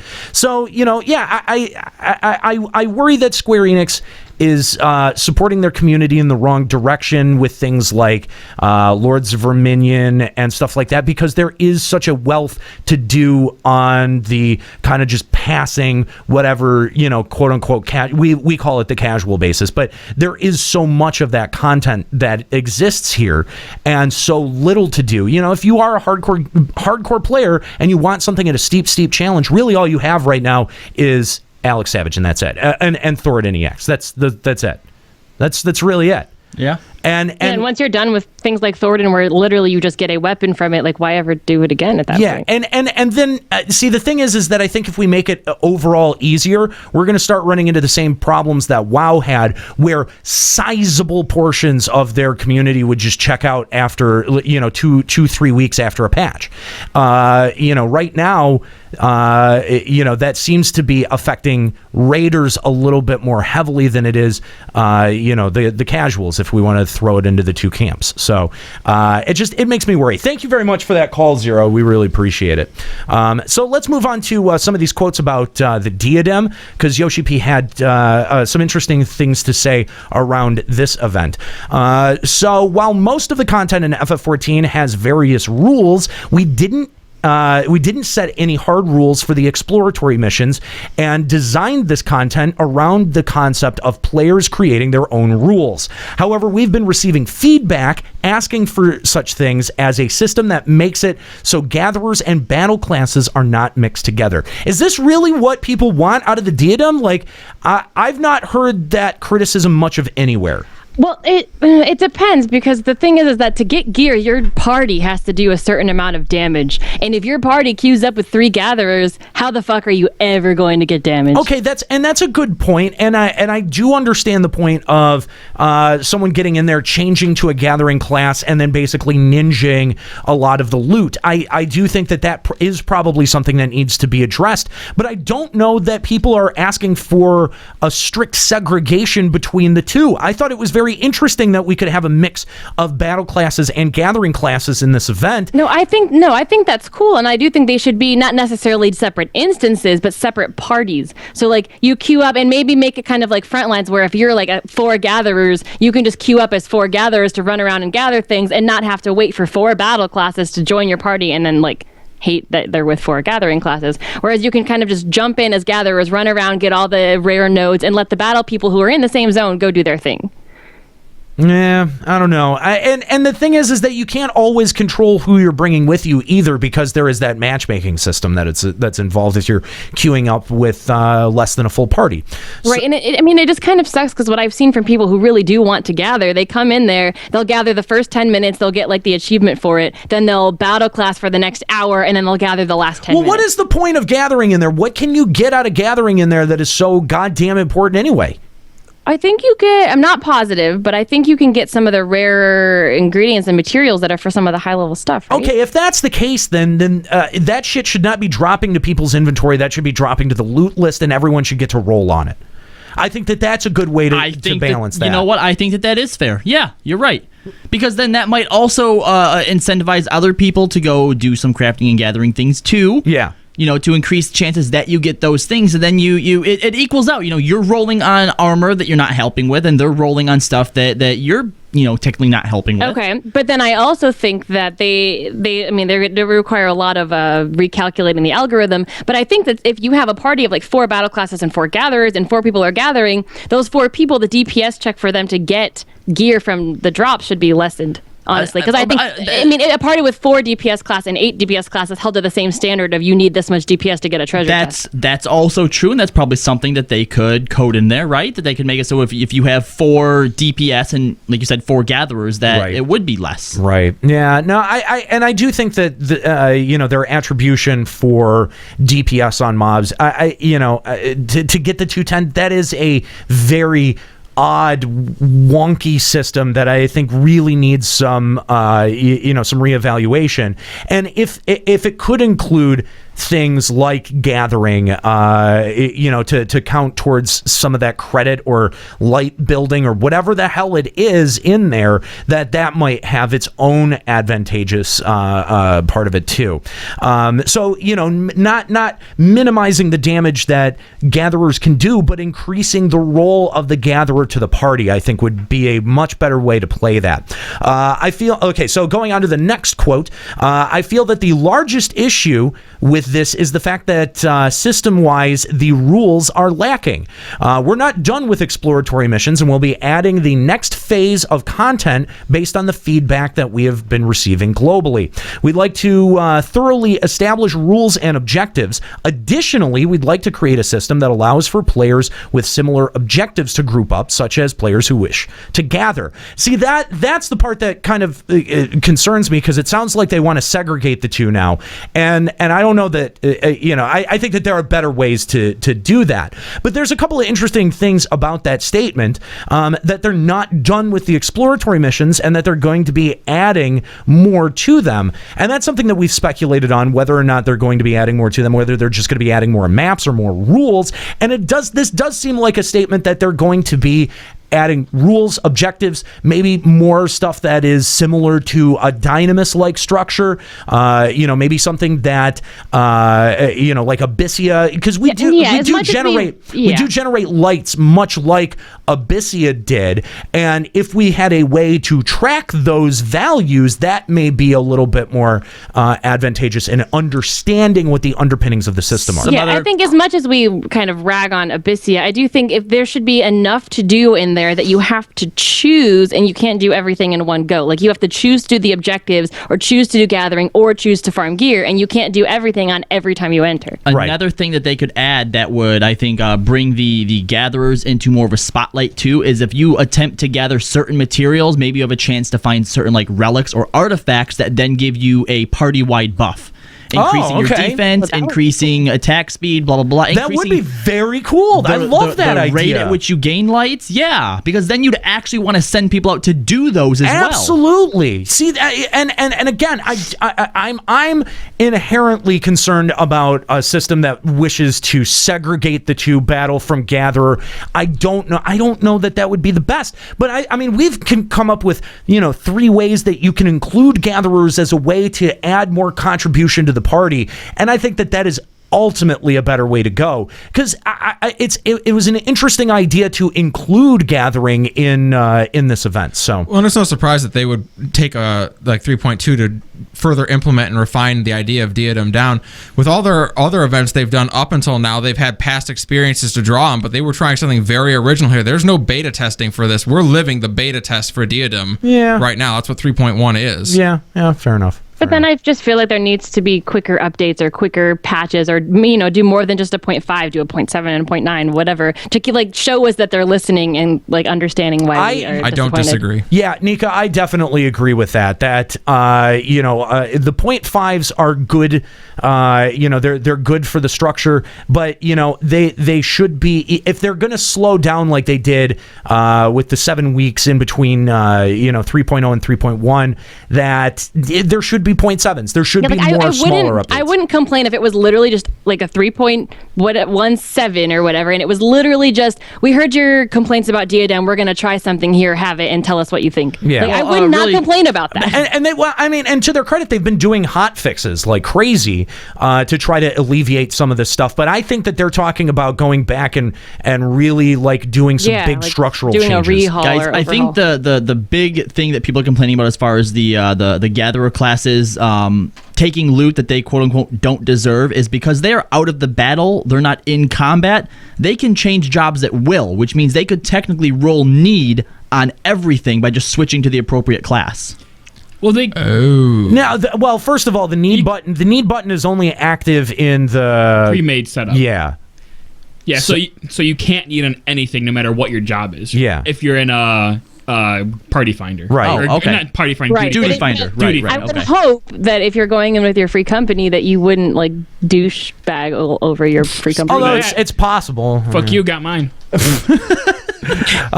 So let's take a look at the next quote here. Due to the fact that there are changes in the materia system in patch 3.2, we know that there will be more of a demand for materia, and although there hasn't been any issue with the amount distributed from item exchange, we were watching the amount of item level 210 gear being distributed.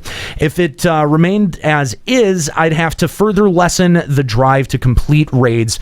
It would have the further the further effect of lessening the drive to complete raids, so we have to introduce limitations, which is, I think, an interesting statement that, materia is going to be really interesting, and the output of materia is going to be interesting once it becomes much more in demand with 3.2. I think that alone will help put a lot of life into the Diadem. Absolutely. Too. Yes, I agree. Because, I mean, we all have been, collecting those tokens every time we go in, and as those build up, we're going to be able to get some serious materia out of them. And if you're playing right now and you're not really that plugged into the development and you're not really thinking about where this game is going in the future, you're probably just looking at that as a gil output. But it's going to actually be a much more central part of the system moving forward. And so, yeah, I think you're right. I think that will interject a lot more life back into the Diadem. So as everyone's feedback mentioned, we believe the optimal item level gear obtained from exploratory missions should be 205. Or should have been. Should have been. Yeah, I don't think they're going to be changing it at this point, but going forward, I don't think they'll make that mistake. Well, yeah, again. the next part says for the next exploratory missions, we're not only going to include balance adjustments like, looking at item level, but featuring more of the exploration aspect. That, I think, is really interesting, and that's kind of exciting. But I don't know. Do you guys agree that it should have been 205 and not 210? Yeah. Yep. Yeah. Okay, now hold on. If it was 205, do you think this event would have took off as it did? Because it's no longer, like, quote, the best gear in the game. I think if it was 205 but less random, maybe. Yeah, because, I mean, you can still get 210 and have it be shit stats. Yeah, and hunts are putting out 210. That's a way to upgrade your gear. So, you had all of the ESO gear sitting at 210. I think that's what they had to compete with. Where they fucked up was putting Savage gear at 210. Savage gear should have always kind of outclassed. It should have been like 215, 220. Yeah, absolutely. And I think that's that's a good point, because honestly, no one's doing Diadem as it is. If the shit was 205, it would be even more dead than it already is. So which is it? Because they said earlier that they want to raise that they want to possibly raise the stats of the Savage gear. Does that mean that we're going to see both the Savage gear go up by 5 and the Diadem gear go down by 5? Because I think that's a misstep, man. I think it's got to be one or the other. It's got to be one or the other. It can't be both. I don't know, because it really depends on what they do with the materia system, because they're going to start adding slots to things that currently don't have slots, and depending on how they balance the gear base stats with what you can do with materia, it could really change everything. Because crafted gear now becomes thrown into the mix as well. That's an additional consideration. They're going to change the way tome gear works, which we're still yet to see if that means they're going to lower the base stats for the tome gear so that you use more materia, or if they're going to stay as they are and materia makes them stronger. Because then if that's the case, if they're going to add materia slots to Diadem gear and tome gear, the Savage gear would need to be a lot higher, because that wouldn't have materia slots on it. Good point. And if everything else is... When they're talking about the Diadem gear here, obviously the Diadem came out last. It's the most recent, right? Tome gear had already been out for who knows how long, so obviously they weren't going to adjust that. Savage has already been out, so they couldn't have adjusted that. So I think just in this specific instance, diadem gear should have been lower, but going forward, that doesn't necessarily mean that they're going to go at it the same way, and it will be 5 lower than what tome gear is. It just says they're going to balance it. Yeah, but could you imagine if that gear was sitting at 205? Literally no one would be doing that shit right now. It's just stopgap gear at that point. Why would you do it? Nobody's doing it right now. I don't see a whole lot of people going into diadem. Yeah, and we're talking about it. I guess maybe it should. I mean, I think when it first came out, it definitely felt too high because everyone was getting it out of nowhere. But now that hunts have been introduced as a way to get 210, 205 but hunts were introduced at the same time as diadem to get 210. So that's what I'm saying is that right, people would take longer to like build up tome or build up the seals and shit. So people right away attack diadem, got all that 210, and then goes, okay, now I'll go back to hunts. But think of the amount of legwork that you have to do for the diadem that you don't have to do for hunts. Hunts is just a pick up and go sort of thing. You're right, it takes longer, but you have to do less to do it. Like diadem, you have to actually be plugged in and focused on sort of in a way on what you're doing. You can't just AFK unless you're a fucking asshole that's like ninja looting gear, okay? So but you can do that with hunts. You can literally walk away and fuck off for a little while, and a hunt pops, and then everyone goes and mobs it. We all know that that's the way that hunts work. So you would have had a disinvestment from an enthusiasm standpoint in the diadem. There would have been less people interested in that overall because it was only putting out 205, and more people going, oh, well, it's back on the hunt treadmill for me. This at least got people to stop and reevaluate and look at the diadem and investigate the diadem as a legitimate, output for gear. I think you would have gotten a lot less people that would have gone into it, and because they wouldn't have seen the reward, they wouldn't have seen the point of going in. Well, in I the think first they place. were kind of. I think they were kind of fucked either way. Then, as per usual, Square-Enix protocol, they have a great idea and they implement it sort of less than stellarly, but still going forward, I think that there's still a lot of promise. I don't think that they really have to lower it going forward. I think that this, crafted gear, and tome gear can all be the same item level, with rating being higher because then we have those options in gear that we've always wanted. Maybe. Well, I still think that the gear structure is broken. It's fundamentally broken. Sure, it is. Yeah. But that comes back to the fundamental issue of the gear climb of the treadmill. Yes. Like, I agree. I don't know that there is a fix for that. Not on this system. I think I don't know. I like my idea of having just low drop rate glory gear that is relevant for far longer. I mean, if you know that that's where your gear is going to be going in the end of your or at the end of your expansion cycle, just have some avenues to have that be an output. You know. That you're going to be moving that way anyway, and it provides a pretty good incentive. Now, the only thing is that once you start getting towards the end of 3.5, that incentive becomes less and less and less because you're getting to a predetermined number. Mm-hmm. And I agree that is an inherent drawback in that idea. But you know what? This is where making it look fucking awesome. That's true. There you go. Call it. Not relic armor because we have it, but if you call it like icon armor or something, if you design these every single expansion after like really fucking like iconic legacy Final Fantasy shit, everyone's gonna fucking want it. No, all of that legacy stuff, all of the reference stuff, that is all gonna be ubiquitous for everyone to get. They have to do that.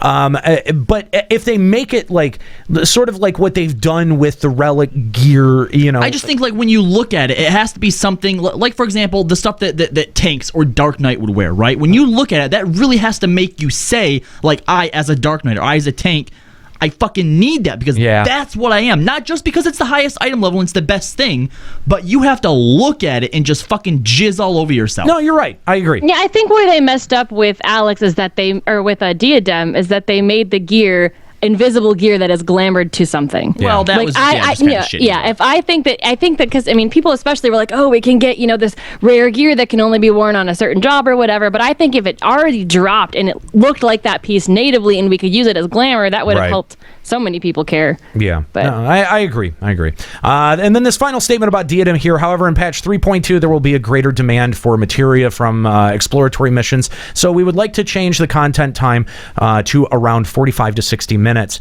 and make adjustments to amount of Aether currents to accompany this. I don't know. Interesting statement. They've said that they want to lower the time, the time dedication in there for a while. That 90 minutes is just way too long. I kind of agree. 90 minutes. 90 minutes of just face bashing into dinosaurs is extremely long. It is. Yeah, and it gets really repetitive. And I think that is a big. That's a big reason I don't queue up for it more. Is that it's just like, ugh, do I really want to be committed to this for 90 fucking minutes? So, boy, isn't it weird to think that like 2 hours in Dynamis was never enough time? Oh my Isn't that God. just a weird thought? Yeah, you're always racing against the clock by the end of it. But the thing is with Dynamis is that there was actually, bosses that would drop certain gear, like very specific gear. And there was also like, you weren't just in the same area for an hour. You actually went to different, the scenery and the mobs were different and you had to come up with strategies. Yeah, it was dark and shadowy in that one place. But even still, like there would be a different amount of mobs. You'd have to sleep them, kill certain ones before the others. Where literally in this, it's just throw people at it until it dies. Yeah. So as much as we all hated Dynamis by the end, it was much more thought out than this. Yeah. Do you think that some of these statements like we want to add more objective based stuff? Do you think that is an indication that they're looking to add things like maybe pop systems or more comprehensive NMs or what do you take that statement to mean? Anyone want to take that up? Well, I hope it's more than just a variety of the current objectives they have. Yeah. But here's the thing, okay? Right now, the whole big razzle dazzle of it is that it drops all of this randomly generated gear and it's all completely by chance. And if you start putting in specific ways to pop NMs or stuff like that, making it more like salvage or whatnot. But they've got to come up with another tier of gear, right? But you can't keep that RNG because, for example, what is the point of popping NMA over NMB if it's fucking random? Well, no, I think that they would have to drop the RNG element, but think about this. So they can keep some of it though. But if they just keep entirely what they have and it just drops the 210 stuff, it doesn't. None of those mobs end up dropping anymore. If they add another tier to that, a new area. Yeah. Not necessarily a new area, but just new mobs that maybe drop specific pieces or are popped differently. But that's to me, when they say objective based, that's what I take away from it, is not objective as in it's laid out on your objective, like on your duty list, right. But an objective as in like, this is what we do now that that list is done. And I think when they say rules, I think that's also what they're saying, is that because you're right, it is kind of ruleless in there. You've got a couple of rules that govern how certain types of mobs pop, but if we get an entirely different set of mobs that that operate differently, just a new tier of mobs, you might even not need a new area. They could keep the RNG element by making it so that specific mobs or specific NMs drop a certain type of gear, but what's on it is still random.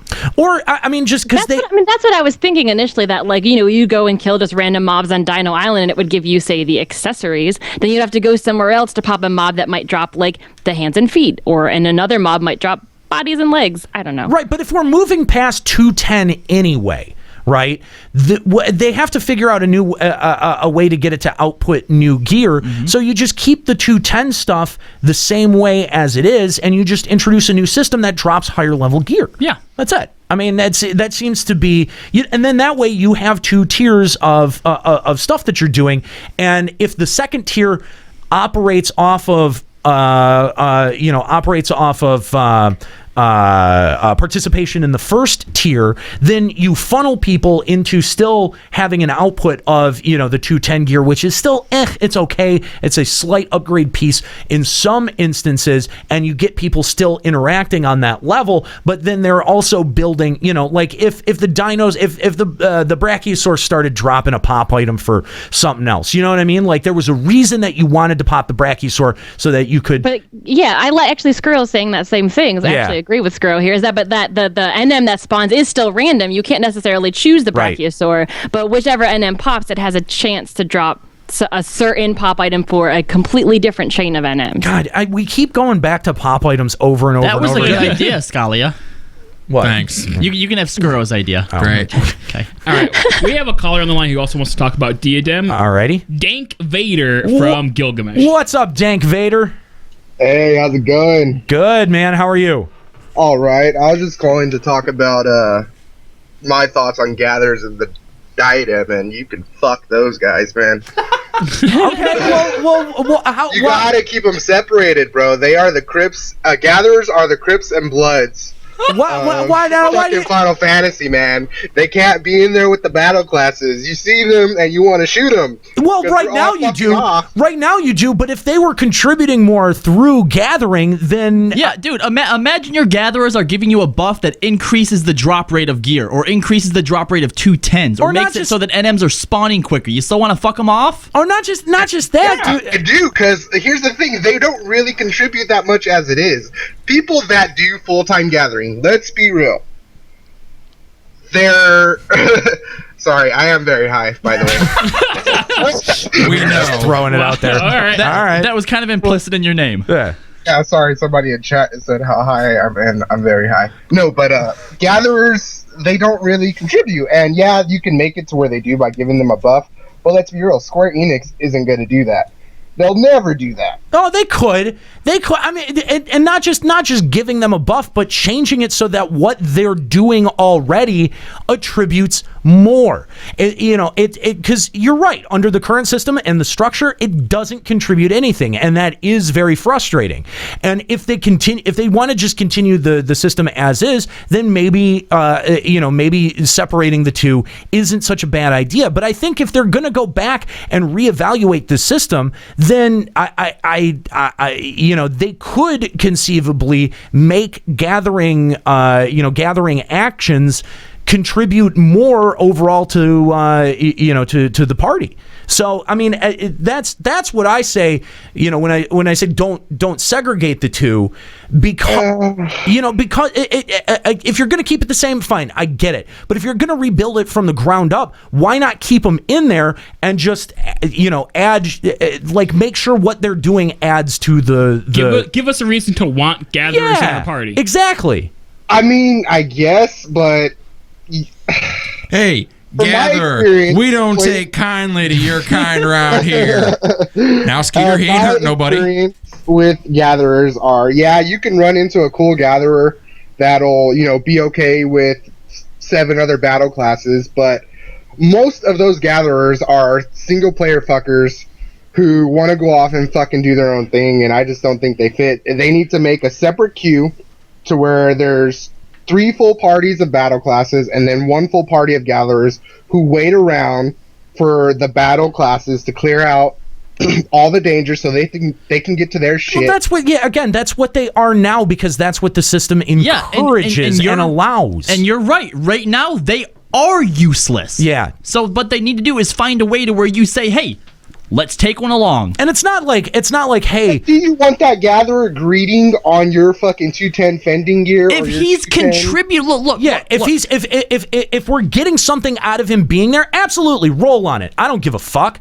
That's fine, because there's not. I don't think that a player who is only playing a gathering class is going to be that interested in the diadem anyway. It's going to be all they have to do. It's going to be players that have, battle classes and they have a gatherer also leveled up. That's why I'm saying, like, if gathering actions, right, just simply mining a point in the diadem gave the rest of your party a bonus where you're putting out more DPS, or it increases the drop rate of certain gear for a certain time, that would be something that would be valuable and would make parties want to have at least one gatherer. Yeah, imagine if your gatherer is increasing your drops by, obviously this would be insane, but 50%. You're getting twice as many drops. You don't think it would be worth taking a gatherer then? And then letting them roll on it. It would be, but we all know Square Enix isn't going to do that. They're people just that's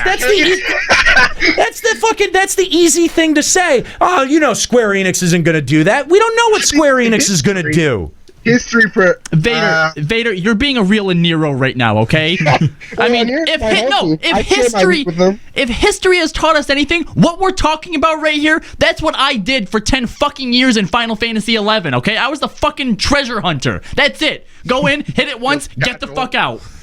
So yeah, they might do this. Yeah, it's totally conceivable, and I think the reason that the reason that we talk about it is so that okay, I'll be honest. you guys said that shit after I had my little epiphany, so fucking it makes perfect sense. But now I'm sure some of your best friends are gatherers, right? The real you hang out with gatherers all the time, right?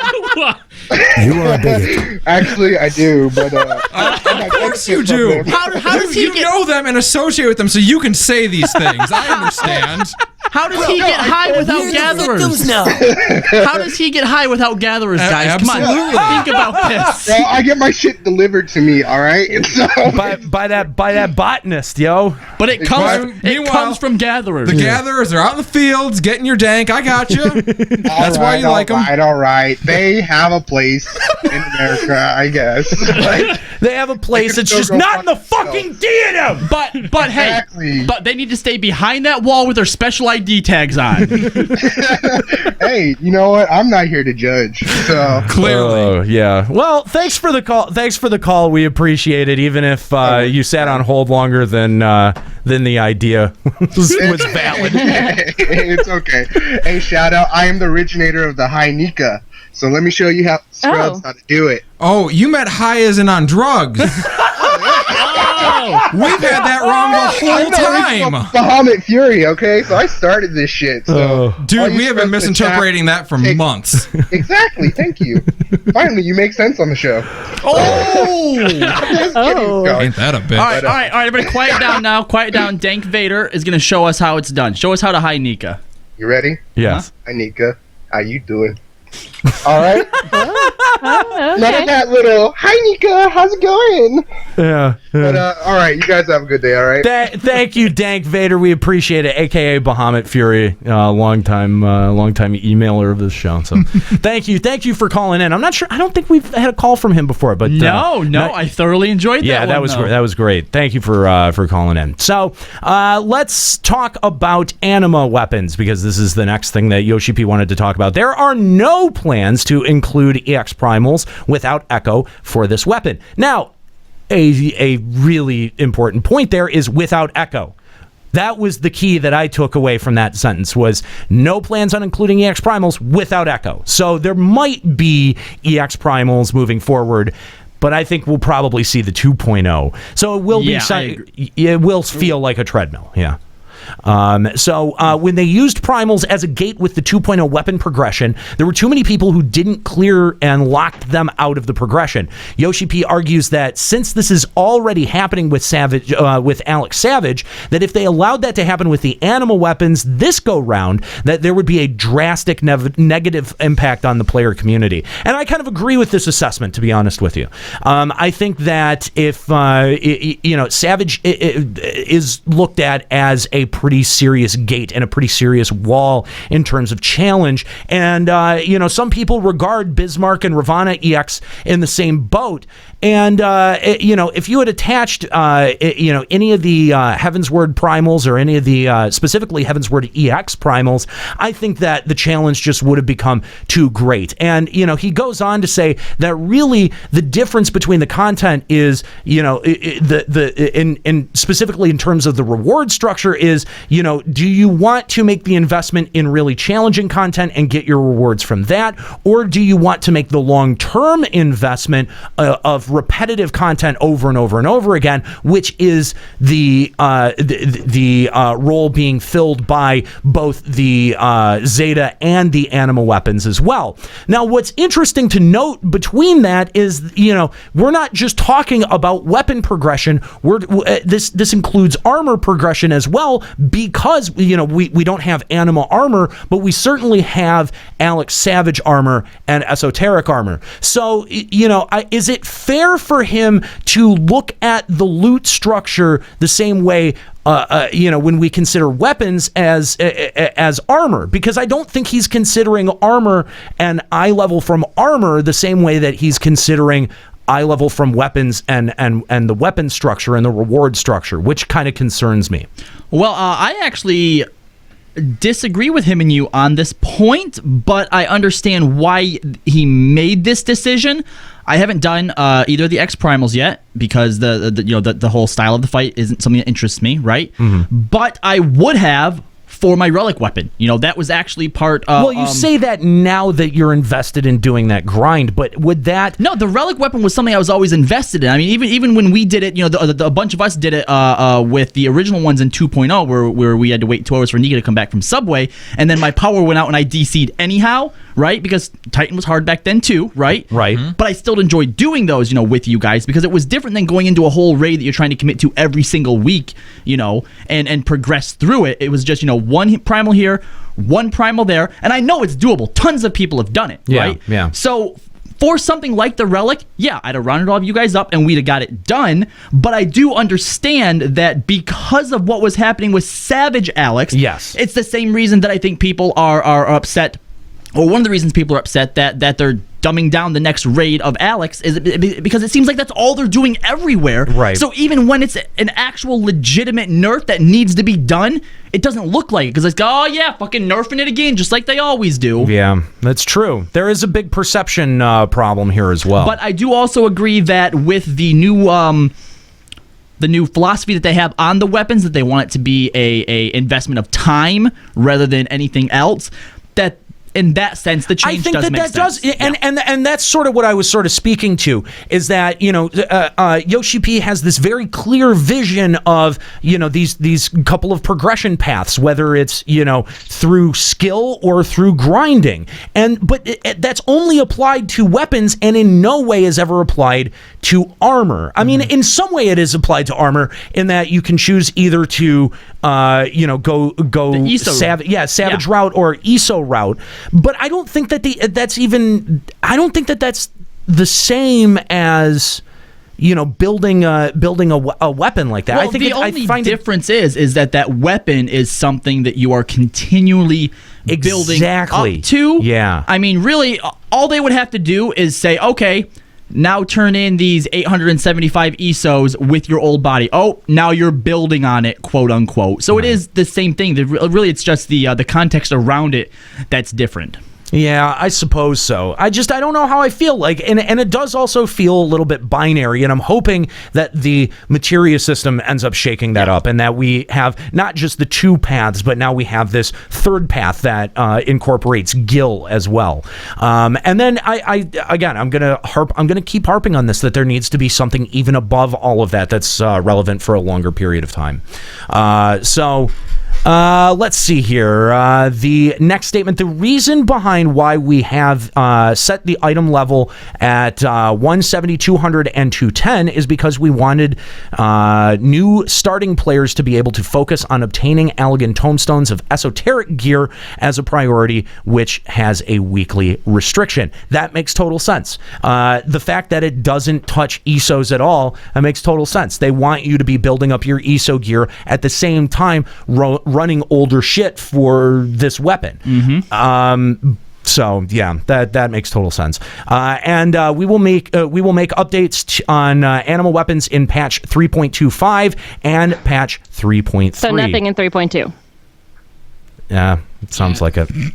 Sounds like it. So which is interesting. I have even longer time to take my time with this. That 3.25 and 3.3, that seems like really close together, doesn't it? That does, because I actually didn't expect them to touch it again until 3.25. Yeah. But the fact that they're going back to back and saying 3.25 and then again in 3.3, what do you think what is that an indication of? There's going to be less of a grind than this one.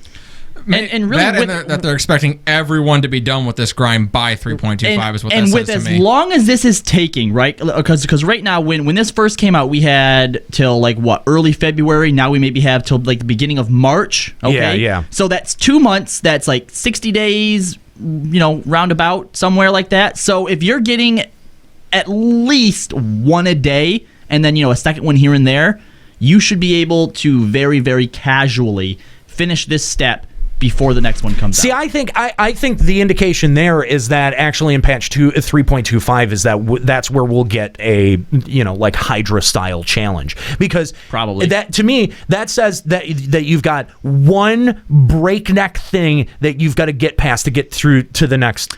Next thing. I think that's what that says to me. That's not a grind heavy phase of the right. Yeah. This is what I would like to see instead of a Hydra style fight where you're going in as a party, right? Because they've kind of put this weird sort of focus or emphasis on these being class-based, right? I would like to see a mat-style class fight for it, where you have to go in all by yourself, and you have to utilize, your skills as whatever class you are to be able to get past it. I would love that, but then that would require them to have almost a different story for each class's weapon. Yeah. And as much as I would absolutely love that, I don't think they're going to take the time It's to do that. clear that they're not doing that. That's not at all what they've set up. So yeah. Well, I think it's a good idea. I don't. And it wouldn't even necessarily have to have a different story for everyone. Maybe what you have to fight is like some But the weird fights would have to be different some to weird utilize shadow what of skills yourself or whatever. Oh, they've done that a couple of times. I mean, not only do we have the Warriors of Darkness, that would which have we to don't tie into the lore. Somehow. Yeah, we don't know how the Warriors of Darkness are going to pan out, but we already had that. We had that narrative device used in the Dark Knight fight. So. Oh well, everybody's obviously seen that. Yeah, because everybody's a Dark Knight. So let's. That's pretty much it in terms of regarding the animal weapons. Sounds like mostly a statement of "suck it up, Nancy," and get on that grind treadmill.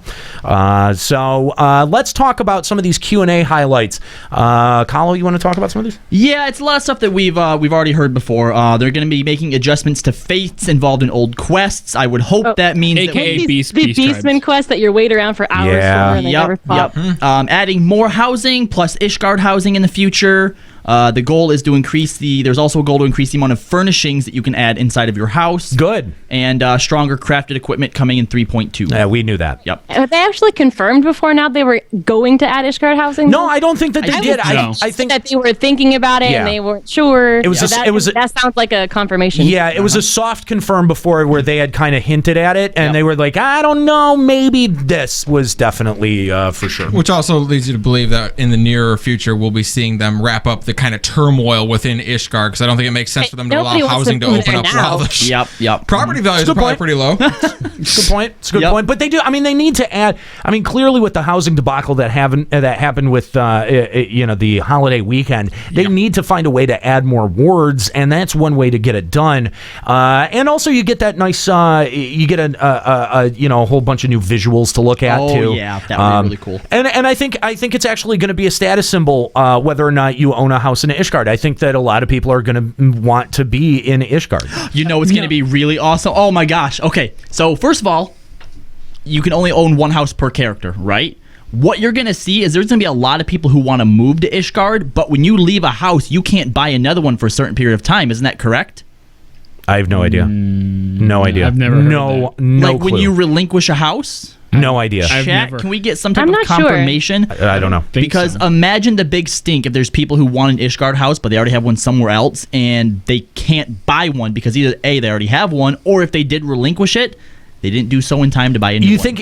I also remember them saying something about making it easier, like as a free company, to move the house you already have to a different place. Like if you want to upgrade or something. So it's quite possible that by the time they release Ishgard housing, they'll have a system where, like as a free company or your personal house, you can just move it somewhere else for like a small and people are saying price. I'm wrong anyway. You can buy as soon as you relinquish. Yeah. Dumbass. And I don't. Would it be? No. See what this is going to happen. Would it be easier for Square Enix? Would they avoid more trouble if they just had a system in place where you can try to move all of your stuff in? Like internally, just tell it to move to Ishgard if there's an open plot. Like, do you think creating a system like that where you can move to Ishgard would be better than just leaving it Wild Wild West style? I feel like that's open to just so much complications though, because if you have a small house, you're right. do you have to find another small house? Can you move into a big? I mean, no, you're right. I agree. They definitely said that they're planning on something like that because so many people, like especially as a free company, they have a small plot, but you raise enough money to buy a medium one. They have to go through this whole process of taking all your shit out, selling your plot, moving it somewhere else, and then buying it. I mean, it's a big process that people have been complaining about, and they've mentioned they wanted to make that easier. I've always thought the idea of having X amount of small houses, medium houses, and large houses was kind of dumb. You should just have plots, and you buy the plot, and then you either pay for a small house. If you can then upgrade to a medium house and then to a large house. Well, the problem is that large houses have more space in the yard, so give them more yard space then. Just have all them be the same space. You can't just have like more space, like every house is in a pocket dimension. Yeah, it's like a set area. So like small houses have just like no, their yard. Yes, I understand that now, but I'm saying from the beginning, all yards should have been the same size. Well, that's a huge waste of space if everyone buys a small house. Yeah, that is, especially if everyone buys And then you small, have like they this like wasted line of yard that you can't touch, but just like green there. But you would still be able to put stuff on your yard. No, it's way more aesthetically pleasing, and the way that they did it. You know, Yeah, no, it does look more like like the smaller houses are along the small streets, and then the mansions are like up by the cliff by the sea. They're on a hill because mansion on the hill. Yeah, look, FF14 is obviously a big proponent of the planned community, and I think it worked out for them. I do. I think it worked out pretty well. Now, see, this is what I'm picturing is that when Ishgard introduces housing, like all the poorers that didn't have money in the first go round are going to move to Ishgard, so Ishgard's going to be like the slums.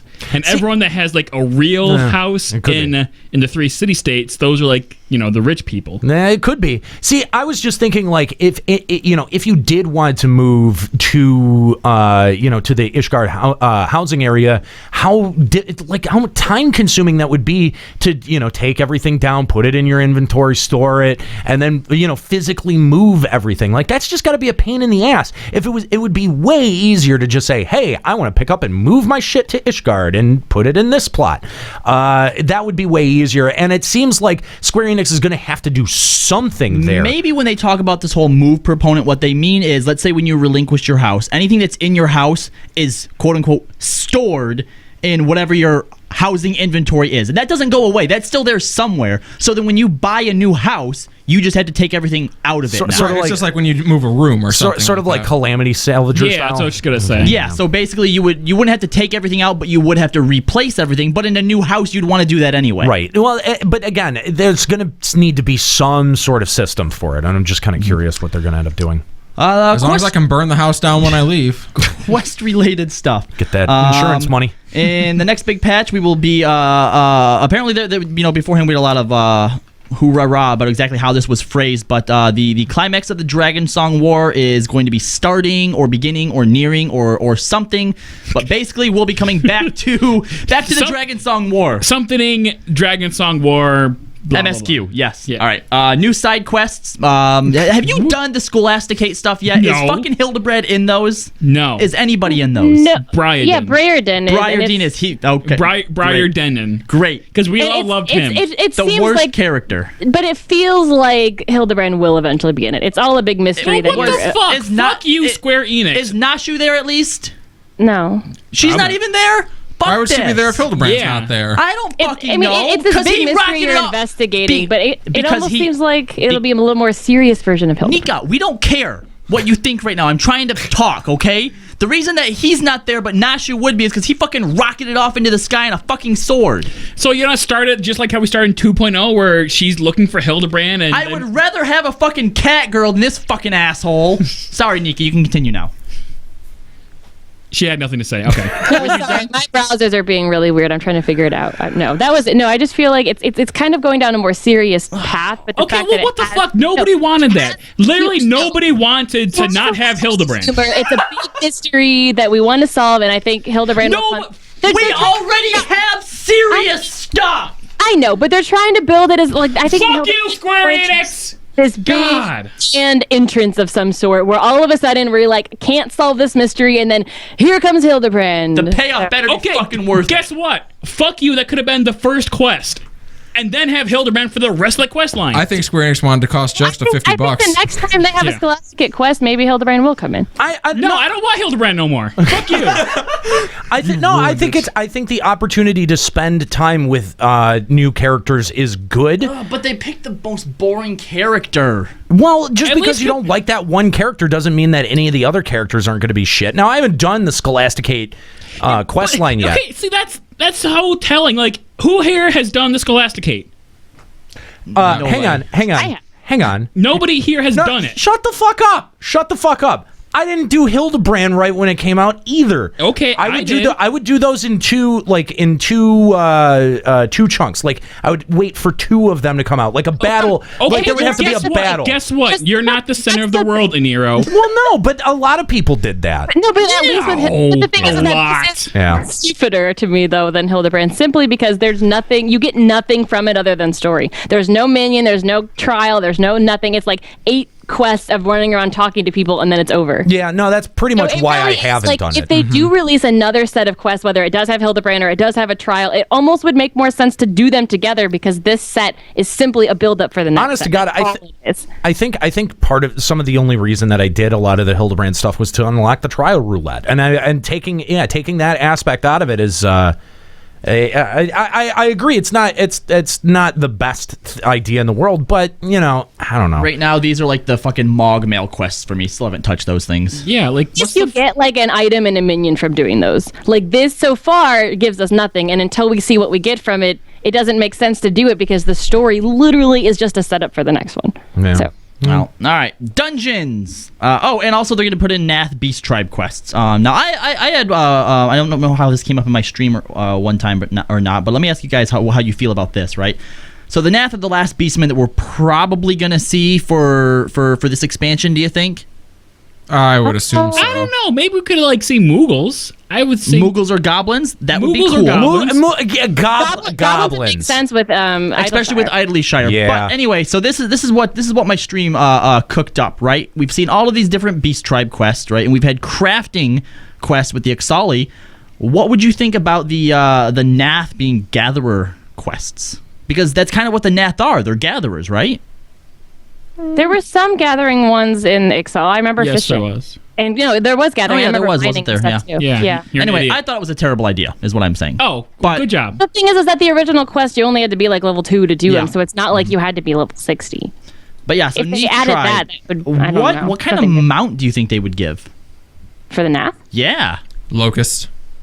I want Amelia. I want the big giant trees, and I want a gnat. Just a giant maybe maybe the log 10, those antelope things. It would have to be something that flies. Yeah, it would have to be something that flies. Cool. Yeah, that's why I say a gnat. And do you think it would be a new model then? Something new? Yeah. No, a gnat. GNAT. A gnat. Oh, right. Okay. With giant ass thing. With the angry face that they have. Yeah. I want to ride one of them. All right. Fair enough. Dungeons. They're adding 2 of them. The Anti-Tower, which will be part of the MSQ, and the Lost City hard mode. We will be able to find out what happened after Diablos. Well, and which is going to be interesting because Diablos does play a role in the Void Art. Yep. This just means what happened to Lost City after Diablos. It doesn't mean we'll actually even learn about Diablos. It's what the city did. What happened after Diablos left. So there's been a lot of speculation around this Anti-Tower that I've seen because they kind of made mention of it in the article, saying something like, you have to find out what it is when you get there or whatnot. And a lot of people have been drawing likenesses to Olivert from FF9, and I think there was a tower in, was it like 4 or 5, where you had to put on low-level gear to be able to progress through it? That was just 9. Oh, that was just in 9. No. Okay. I don't like where this is going.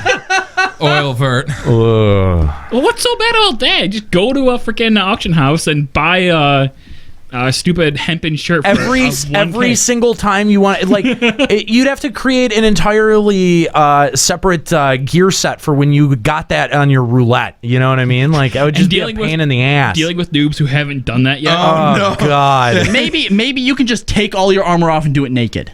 Oh, that would probably work. No, I don't like that idea. Look forward to LBR doing a no job crystal highest item level gear run of the Anti-Tower. The name is interesting to me. Anti-Tower.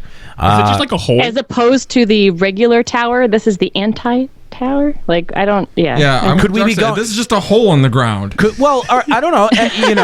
The opposite. We see the Crystal Tower and we go up the Crystal Tower. Could we be going down into the basement of the Crystal Tower? What in the main story quest, though, would take us back to the Crystal Tower? No, this is obviously going to be part of the Warring Triad. Why else would they show us the boss? Or like the Fiend. I think this is going to be something in Azaslav. No, because next that actually I think with the notes that are coming up in the trials section that sort of disproved. Yeah. No, I agree. Okay. Yeah. So let's talk about that. All right. So the trials. We will be starting the Warring Triad series. So Nero, I think it was you who originally sort of anticipated that we would be leaving behind the whole theme of primals and to go after the Warring Triad. Well, and specifically focusing on icons, because I think they're trying to make a distinction between primals and icons. All right, because up till now, I thought they were the same fucking thing. Just called that by different people. Right. We thought that maybe the Ascians or I don't know. There seems to be. I seem to remember an implication that icons are older than primals. Could just be a different classification of them then. Or that icons were the originals and primals are what people dream back to life with their prayers, right? So primals are never primals. I mean, we've learned that primals are never their full strength. They're, there's cool always would that like be? Muhammad existed, but we, wish him back to life. That's the primal. The original icons were the original incarnations. Then once they die and then are resummoned, then they're primals. That's exactly what I just said. Wow. That was a good idea, Juxta. Very cool. No, Nika, that's Team Nicalio. Nika, that is a fascinating theory. I like that really a lot. That's a great idea. It's interesting. Yeah. Very, very interesting. You talked about that before. Maybe not. I'm pretty sure I actually said that before on an episode. No, you're dumb. Shut up. I did. Are we just going to breeze by how the fact they're only going to have 2 dungeons again? We're not going to throw any salt. We knew that. No, we knew that. We knew that. But we're going to accept that? Yeah. Oh, we don't have a choice. What choice do we have? Yell angrily. That's what we normally do. I don't like is that the hard modes are like hard mode versions of old shit we don't care about. Like, I actually like that. Hard modes of like the newer dungeons. No, because I like getting more narrative to some of these older places. I agree. I think actually, they did really well. With Cutters and AV and bringing them back from 1.0 and making them, relevant and cool for 2.0 and still have a place in the story and in the lore. And I think that's cool that they're doing that sort of with the hard mode dungeons. Yeah, but if they're going to do that, then they should be giving us 3. I don't know why they would revert to 2 for it's stupid. To be fair with this one, and correct me if I'm wrong, isn't this the one where when you beat it, you hear that cackling laughter in the area afterwards? They've been setting up for a follow-up on this forever. Wait. What? No. Isn't that this? No. That's Ampedor Keep hard That's mode. The one. Yeah. Lost City, right? No. They're in the same the same ruins. Wait, it's called the Lost City of Ampedor. Yeah. Ampedor but Township. Ampedor Keep is a separate area. Yes, you're thinking Ampedor Keep hard mode with Ferdinand or whatever at the end of it. Yeah. Right. I was just thinking that this is going to be the follow-up on that whole story arc with Amdapor. I mean, I guess it technically could. I guess it could relate. I guess I wouldn't be surprised to see Ferdinand again, but I don't know. Maybe now that Diablos has left, whatever that Ferdinand thing was is able to, I don't know, infiltrate the township. Now he's running the place. Yeah, who knows? Yeah, I was hoping we'd find more about the ancient people who used to live there before Diablos. Yeah, well, that's, and I'm also, the Amdapori. I'm very interested to know more about them, and it sounds like we're going to find out a little bit more about them and the Makai in the same way that we sort of found out about Silda and some of the some of the older civilizations through things like Hildebrand quests and stuff like that. So I think we're still going to be exposed to that in the same fashion here. Again, interesting little touches there. Yeah, I'm really interested to see what color fog they throw on the Lost City hard mode. Because that's how I determine how well Red? That would be interesting. I would appreciate red. Anyway, going back to the Warring Triads. So the first fight is going to be in Containment Bay S1T7, and X mode will be available right from the get-go. And again, we've seen Sephiroth. The Fiend, right? Yeah, we've already seen that screenshot, so we kind of know what to expect there. Yep. Kind of interesting that they've named where it is, Containment Bay S1. It sounds like the story reason for going there is someone, whoever's decided, hey, these Warring Triads are a big deal. We're going. Let's open them up. That's a good idea. We're going to to get them preemptively. That's what Thoradin was up there doing. And whatever Thoradin did, and us beating Thoradin has, I think, at least if I remember correctly, has weakened the restraints of each of these so we icons. Gotta go get them before they get out. Well, but dude, if you go up there right now, between patch 3.0 and 3.1, they've started to decay. They have a different. Texture on them now. I have to go and look then. Yeah. No, Juxta pointed that out. What? You pointed that out. I did. I did. The Warring Triad texture change between 3.0 and 3.1. No. You were the first one to point that out that I remember. You had pointed it out in our Facebook chat. Yeah, I remember you took a screenshot of the Warring Triad and said, "Oh, this doesn't bode well." I'm so smart. I have to remind him about his smartness. Yeah, just plain talented. Oh my god! It says that the battle is extremely flashy. You might fall. The battle lead was also in charge of Titan and Thoradin Extreme. Oh, hey, that's good. Those are the fights we like. Mechanics. All right, so this next big part here, it looks like a lot of text, but it's actually not that much. I just probably copy and pasted more than I needed to. I pulled it in Nero. So, update to the Wolves Den. They're going to be titling it The Feast, and it is less of a death match and more of a points-based system so that you can easily get into the content. Anytime, whenever you kill people, you steal their points, and you're competing to keep these points in order to win. So, it's still the same basic, death match, but it's not just once everybody dies, it's over with. Okay? So let's just add convoluted rules on top of it. Way to go, Square-Enix. I don't think it's that convoluted. But what people want is fucking 1v1. That's what they want. Fucking. But we're also getting that, like, being able to duel or whatever in. Well, that was a possible in the future thing. It's not coming with this. Yeah, we don't know for sure. But I mean, like, this doesn't seem like what the PvP community wants. I think actually it is because we're getting. Two different modes, 8v8 and 4v4, all right? It says 8v8 is the easiest to get into. Rating will not be affected if you win or lose. Everyone shares responsibility. So this just seems like... That's just the fun beat everyone up. I did the best I could. Everyone else sucks. Okay.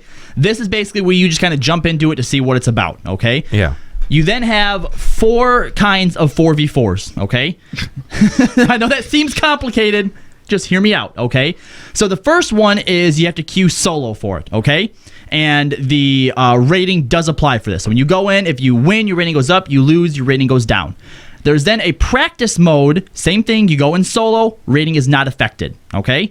Then there's the 4v4 light party where you queue up with your actual friends and stuff. You have one mode where your rating's affected, one where it isn't. So basically you have a practice mode and not a practice So mode. we have matched and not. Correct. Okay. Yep.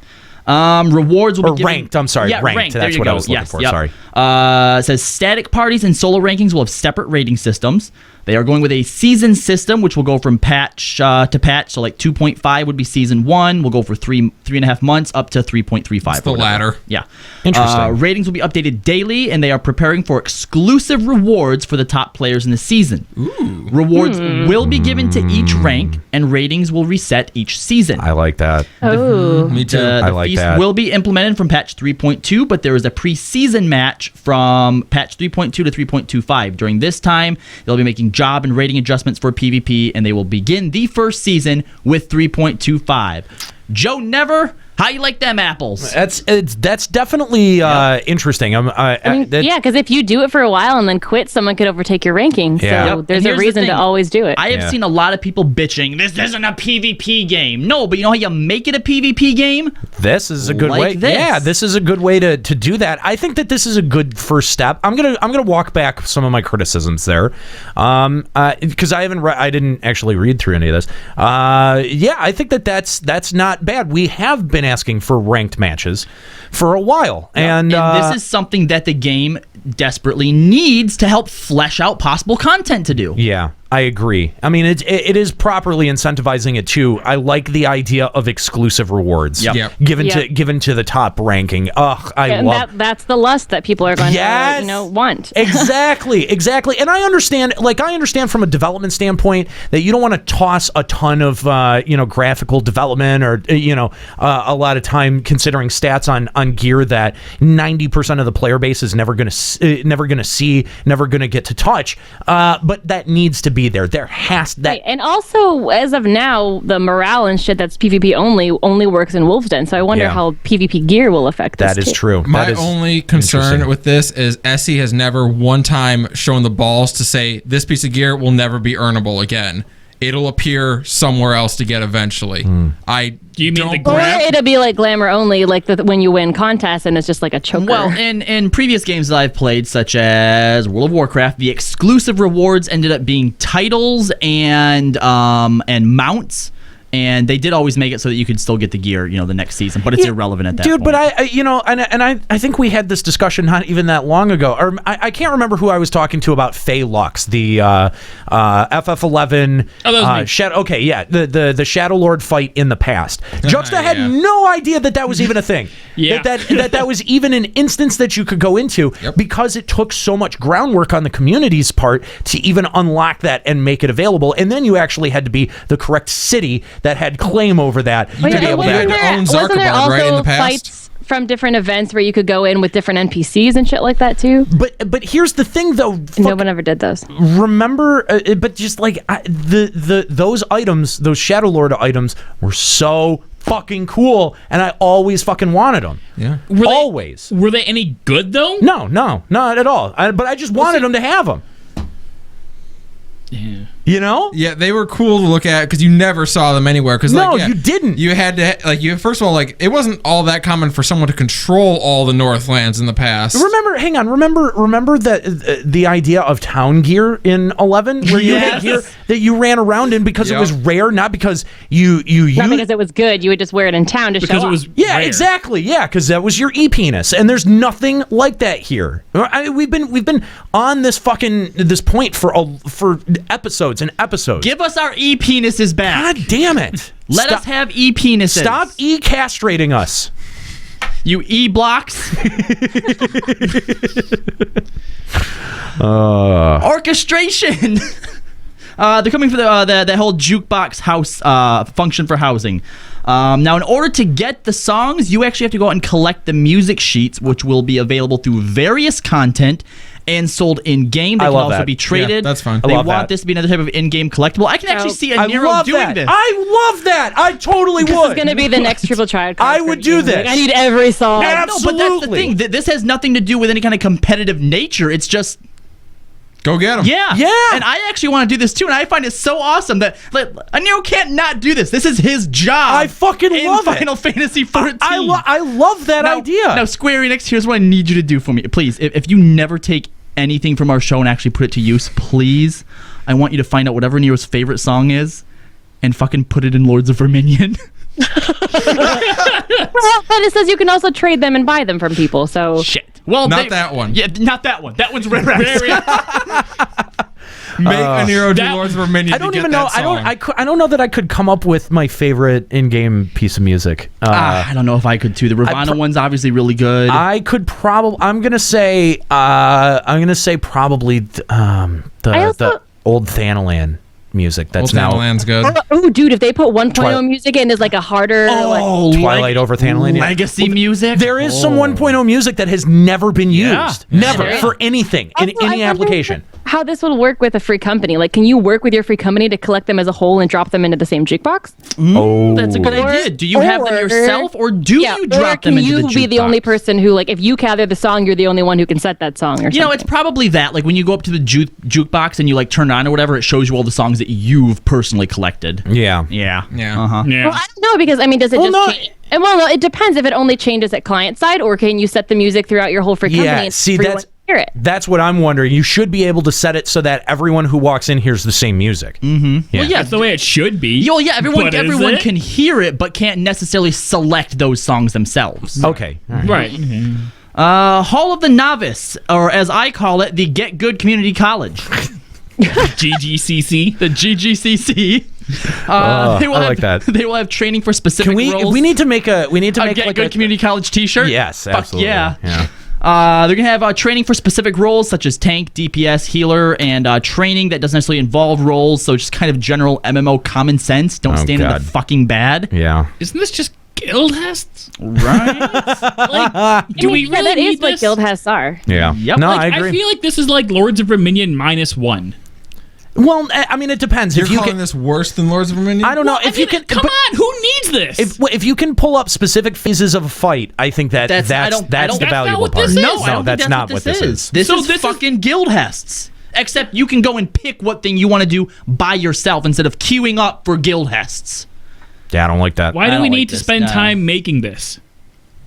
Because people say we want specific. No. Specifically, the community has said we want a practice area where we can call up a specific phase of the fight. If we're going to have so many phases, like in Thoradin, like in T9, that we can call up a specific phase and be able to learn it. I mean, I think it would have been incredibly useful for tanks to be able to pull up Akmorn phase in T13 and just be able to get a feel for that. I don't think this is their answer to that because I think you're right. Think that they still want to introduce that. No, but I'm saying that's what the community wants. I don't know what the fuck this is. Yeah, me either. Garbage. It's garbage. I have no idea what the fuck this is supposed to be. Yeah, agreed.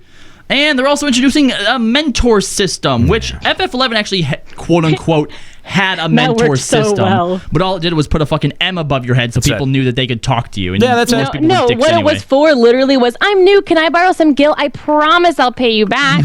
Lol. That's all the tells I ever got. And like once or twice I was like, okay, I'll give you 50K. And then like never got it back. I actually would spam tell people like months and months later, like, hey, I kind of really need that 50K. Nope, never. Nika would come back around. Where's my money?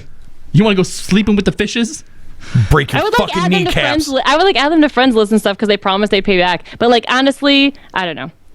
I don't know why you ever expected them to pay that money back. I didn't, but I held out to that hope that people were trustworthy. No, that was really dumb. Yeah, don't ever do that. I know. But I was also like 16. People are inherently She was evil. just as naive as she is now. People are inherently evil. But this seems a little bit different.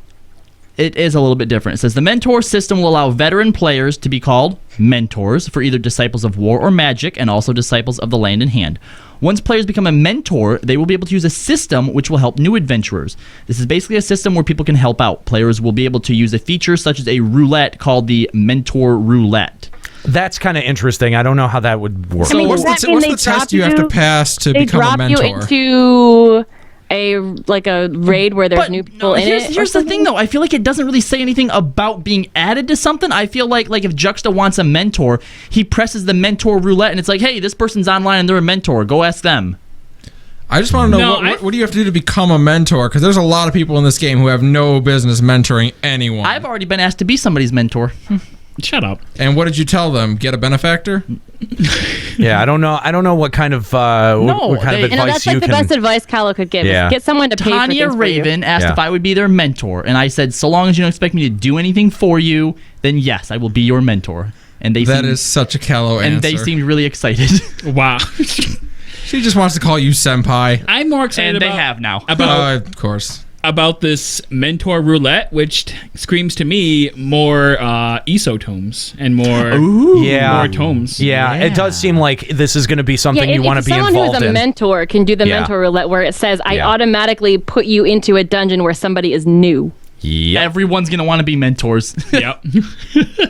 Oh yeah, I think you're going to end up with a lot of people who are mentors just to have access to that mentor roulette, especially if you get something out of it. It's like the unemployment check of Final Fantasy XIV. Hold on. You have to actually pretend to do work as a mentor system. With the unemployment check, you just collect it. Various changing. Striking dummies training mode.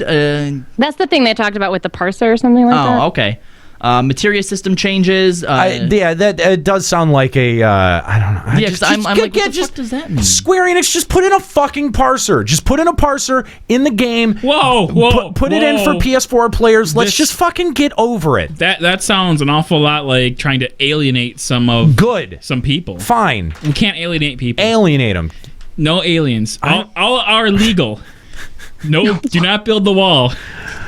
New Elegon tomestones. Yes. Being able to directly sell items from retainers. Because the thing about a parser is that it wouldn't matter 90% of the time. It only matters when it actually matters. It only matters when the DPS actually matters. Well, hold on, but someone might yell at me if I tell them the wrong number.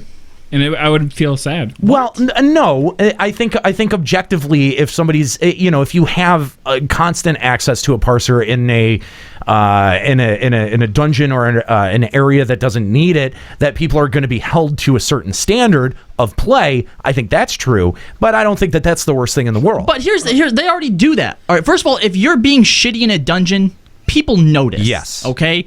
When I was running with Nika, they do Senpai, notice. and Ryuichi last night, I stopped to talk to the chat for a minute, and Senpai was like, I saw that AFK there, Kahlo. And I'm like, I wasn't AFK, I was right at my keyboard. Why weren't you pressing buttons? I was pressing buttons. They just weren't battle buttons. I think the striking dummy training mode, it is just a parser, but there's probably a list on SE's wall of words they're not allowed to say. Parser? And parser may be one of them. Really? You think it goes that far? I don't think so, because they've talked about it before. You can't give anyone the case of the feel-bads. By the way, Limit Break Radio is also on that list of things they're not allowed to say.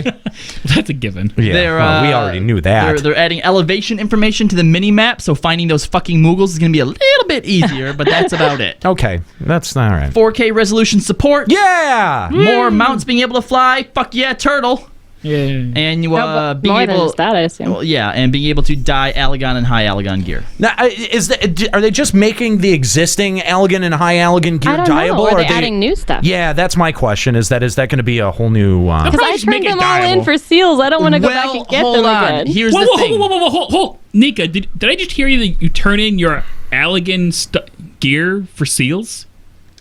Yeah. You turned in your glamour? I don't glamour that shit. Well, maybe you would if you could dye it. Because, maybe. Well, that's what I'm saying. If I could dye it, I love the high Allegan tank body. It was awesome. But the thing is that, like, because they honestly, they need to add another retainer for free.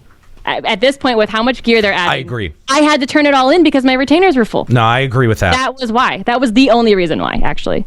So. No, I'll agree with that. I'll second that. Yeah. But I just bought another retainer.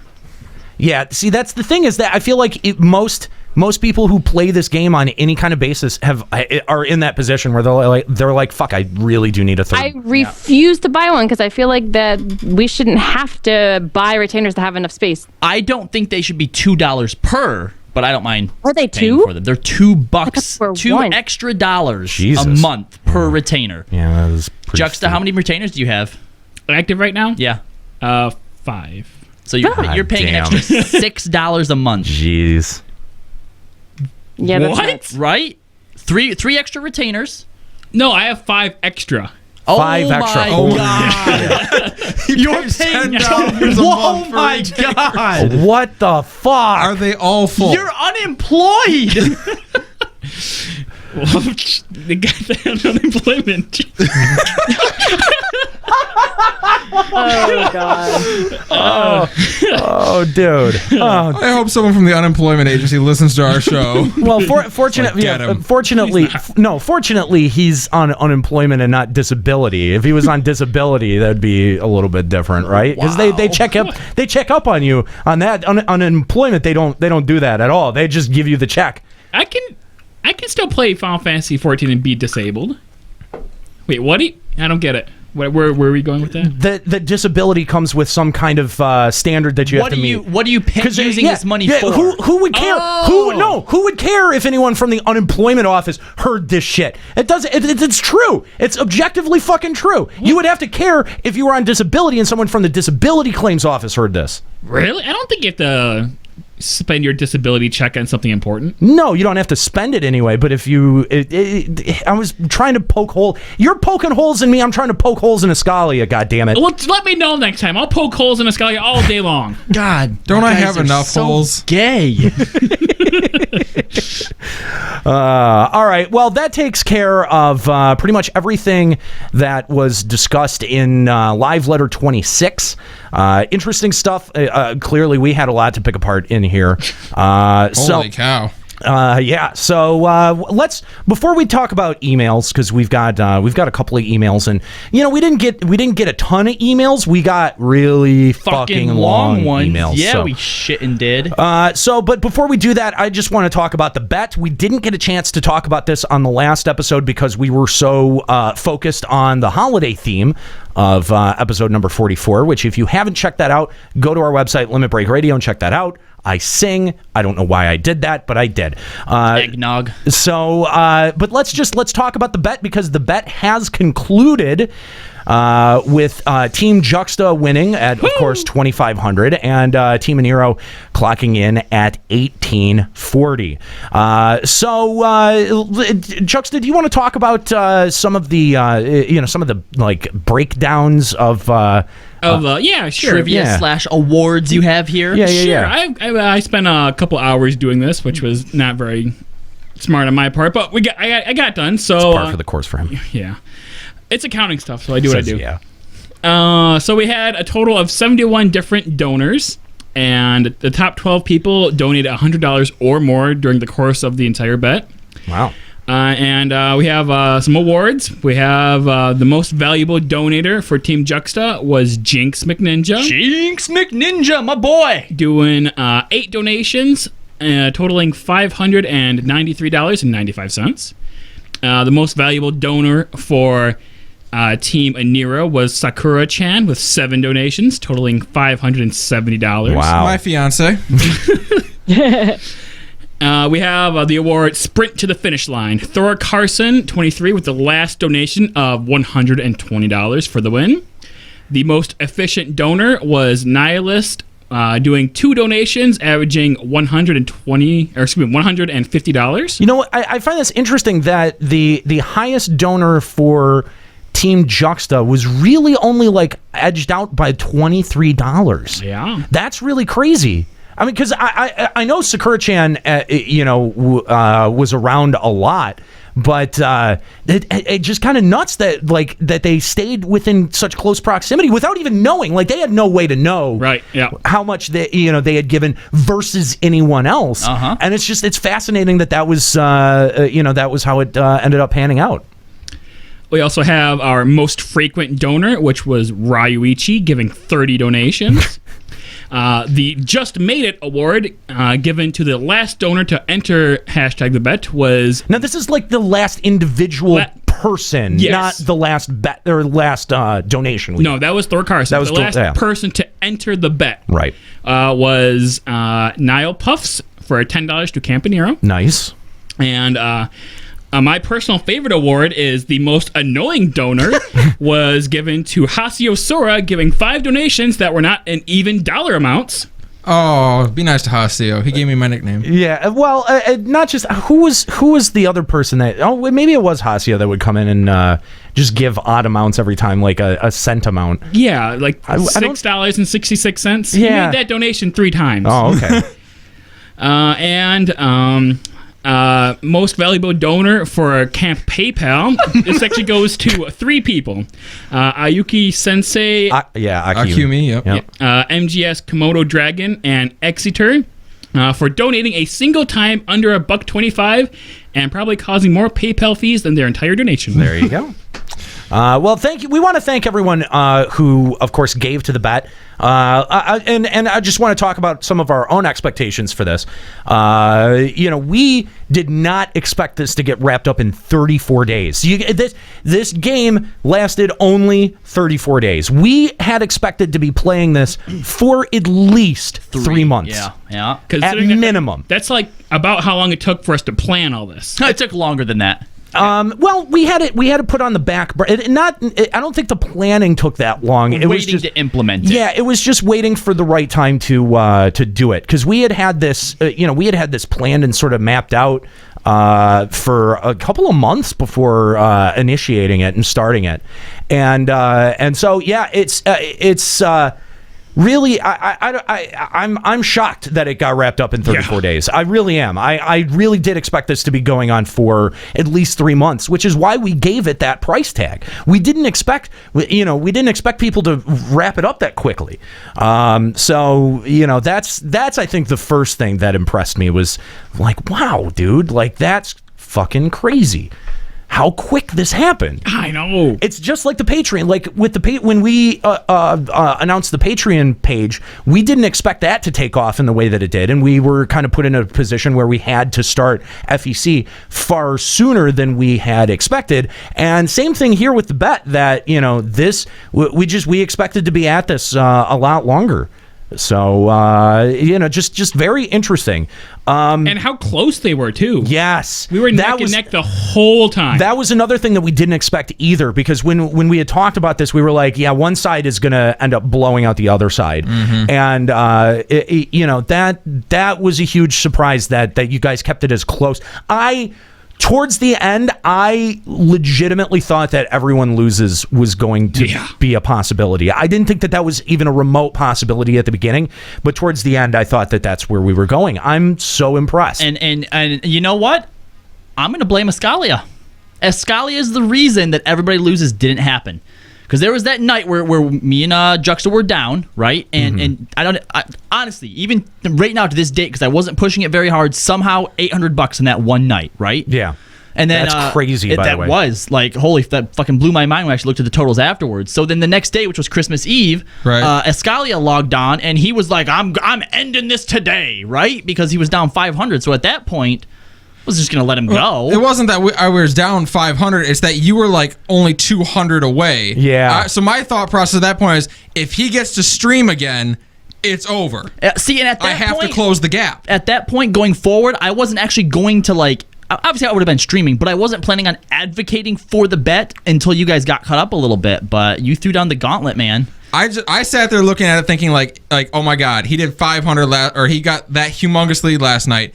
I have to close the gap somehow tonight, or I'm done. And how'd you do? Closing that gap? Not well. To be fair, though, the way that ended, that couldn't have been any better. Like that epic Christmas Eve showdown. I beg to differ. I think it could have been a lot better. To be honest with you, I'll agree with you there. I can think of that going another way. That would have been much better. Yeah, me too. I'm sure for you it couldn't have been any better. I'm actually going to call out Escalia on that. On his little last stand, he got made what, $80? I was kind of hoping for more. Me too. At least breaking 2,000. 2,000 for a Nero. And so, you know what? Out of the kindness and generation of my heart. Generation of his heart. Generation of my heart. Amazing. And just to stick it to you even more, I'm going to throw out, I will do my punishment of shaving my head when we do the tattoo bit. If we break Camp Nero 2,000. Oh.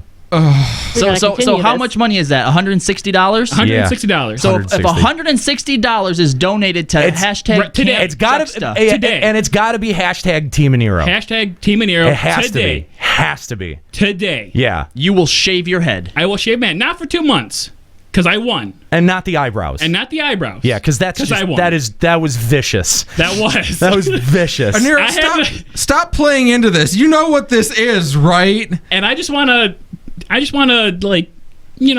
prove to everyone that Escalios... Fair Bear is saying no. This is Juxta saying, "Oh, let me help poor Team Nero get over the 2,000 mark." Shut your fucking mouth, man. That's $160 that we wouldn't otherwise have. Shut your fucking mouth. No, you know what? You should be thankful because he didn't put this much effort into our camp except for when he got kicked in the balls. And that sucked. To be fair, that's a pretty big effort, though. No one on Team Nero put that up. Yeah, Thank you, Nika. No one got kicked in the balls for Team Nero. Well, I see on our outline, and if we don't have time to do this, I understand. But it says best memories of the bet. Yeah. Are we going to do the best memories? That's where I was moving towards. Yeah. All right. So my best memory of the bet was actually on Christmas Eve, the final epic showdown. All right. When, first of all, fuck you. Okay? Yeah. Fuck you so hard. Because I had streamed the day before Christmas Eve, and I had told everybody I will be back here on Christmas Eve, right? I should be spending it with my family, but instead I'm going to spend it with you guys, God, the how many LB times I've Army, heard this story. my other family, okay? Jesus. Right? So I wake up the next day, I go do some Christmas shopping, I grab some lunch, I come home, I sit down, I'm eating my lunch, gradually getting all my stuff set up and whatnot, and I open up Twitch, and the headline says Ascalia plays. It said FF14, but kind of at a glance, I saw plays 11, which is what he had played the day previous and what the title was on when I changed it 40-minute story to my thingamabobber. You shut your mouth. It's a good story. It is a good story, okay? And I'm like, oh, is it? Yeah. Is it? Yeah. Is it? Yeah. And I'm like, oh, that's weird. So I change it to Christmas Eve special. I take another bite of my lunch, and then I hit start stream. And it gives me the error message that somebody else is already streaming. And I goes, what? That doesn't make any sense. It says offline. I refresh the page, and there's Ascalia's fucking waiting message with my stream title. The motherfucker sniped it. What do you have to say for yourself? Dude, like, it's not like I'm not sitting there like just planning to grab your stream. I was planning on streaming about 30 minutes beforehand, and as I'm trying to plan out all my like little milestone goals that I'll do if we can get to the 2,500 or if we can make certain amounts of money that night, I'm like, shit, I don't have nearly enough Red Bull to get me through that many Jaeger bombs because I had like one mini can of it left. So I actually had to get up when I was about to start streaming, go to the store and buy more Red Bull, and then come back to start that streaming button. So I don't know, maybe I haven't been eating so much. So the TLDR version of this is that it was simply happenstance and nobody sniped it from anyone. Sniped it, you ninja. So not even a good ninja. Anyway, still stomped you. There were a lot of memorable moments. I enjoyed telling relationship stories on the stream. That was a whole lot of fun. That was hilarious. I mean, I was like crying, laughing, doing that. I don't know. What about you, Juxta? My probably favorite part was, I don't know if it's my favorite part, but it's the most memorable is the kick in the nuts. What about Satan's asshole, dude? That's a close second, but we showed, but you weren't here. We showed both of those clips on one of the episodes. And actually, someone in the chat had mentioned that was the reason that Team Nero lost was because I shared them on the show. Like I had actually brought the bits onto the show. Oh, and you think they think that garnered? That's what they thought. I don't know that I agree with that, but that's what they seem to think. Shave that head of yours, Juxta. #CampanyRow. That's 10. 150 to go. That's 10. Keep going. 150. All right, and by the way, only 10 more minutes left in this episode. You know what? Actually, we're long. We are long. I want to at least read one email here, and we can't. Unfortunately, we just can't get into any of these that are the super long ones. The diatribes of fucking. Are we gonna read the good one? Yeah. You know what? We took a call from him earlier, but why not? We'll read his email. Yeah. Anyway. All right. Hello, my LBR friends at LBR, or my old friends at LBR, and yes, hi Nika. Seeing as I'm the one that started that, it felt appropriate. Bahamut Fury. Oh. Come on, guys. $100. There you go. That's the 50. Yep. 100 to go. AKA Suge Knight, and now known as Sugoi Knight. Now known as Dank Vader on Gilgamesh. Been a while since I've last sent you guys an email. Anywho, straight to the point this time. After listening into the holiday episode and hearing what my nigga Juxta had to say at the end, I must admit, it touched me. And no, not in the penis. But in the feels. And dude, let me say, I really wouldn't be listening to the show if you weren't on it. Kylo's jokes are terrible bad. You fucking laughed at him earlier when you were on the show. Fuck you. And he complains too much. Ascalia, well, I probably don't have to say too much there. And everyone just loves Nika because she has boobs. Sorry. Being honest, totally think you're awesome, Nika Neek. But dude, your voice, jokes, and drops are always the cause of my random outbursts of laughter at my job, and this sounds really sappy, so I'm gonna try and wrap it up by saying you're the shit, homie. And though I really don't know you in person, I feel like we are friends in a sort of foreign exchange kind of way, but in all seriousness, you're a fucking G, bro. And so are the rest of the LBR crew. I'm really contemplating booking a room now for FanFest and bringing like an ounce of weed for all of us to share. That's what's up. Except for Nika, of course, because she can't have any because she's a fucking teacher. Sorry, Fairbear. I need to see this #Campany Just $50 more. Come on, we just need 50 more. All right, but just so we're all clear, I am officially better than Ascalia that one day. so we can smoke out and run around Vegas naked. You guys are my niggers. Hope all is well, and you're totally uncomfortable saying nigga on the stream. Then call me at blank, blank, blank, and I'll fucking say it for you, even though I'll probably be asleep. I'll wake up and answer. Much love to you all. Dank Vader of Gilgamesh. P.S. Shout out to my new home. Order the Blue Garter on Gilgamesh. That's what's up. Thank you so much, Dank Vader, for that email. And I just want to explain the joke here, because I found this is a very funny email. And of course, I think that there's probably going to be at least one person out there that latches onto the language. It's just really funny to make white people say nigga. That's all it is. That's all it is. Just so you know, I have like an 8th Indian in me. Better thanks, Jessica, Jinx for this McNinja! Jinx McNinja! Claiming it. Bringing us across the finish line. It looks like you're going to have to shave that old chrome dome there. It's worth it. You're gonna bick it? You're going to bick it all the way down? I'm gonna bick it. Yeah, that's what's up. Just remember, a bald head is temporary, but holding this over Ascalia, this is twice now that he owes me. I did more for Campanero than Ascalia could do in his little last stand. So. Oh my God. Ascalia, do you have any words? Wait, Ascalia, what was your favorite part of the bet? Was it when Arciella went away from your team and came over to my side? Oh, this is getting brutal. This is getting brutal. How are you avoiding all this, by the way? Me? Huh? Yeah. Avoiding what? What am I avoiding? Oh, he avoided plenty on Christmas Eve when he didn't stream. Now that's not fair. That's not fair. I had to take it.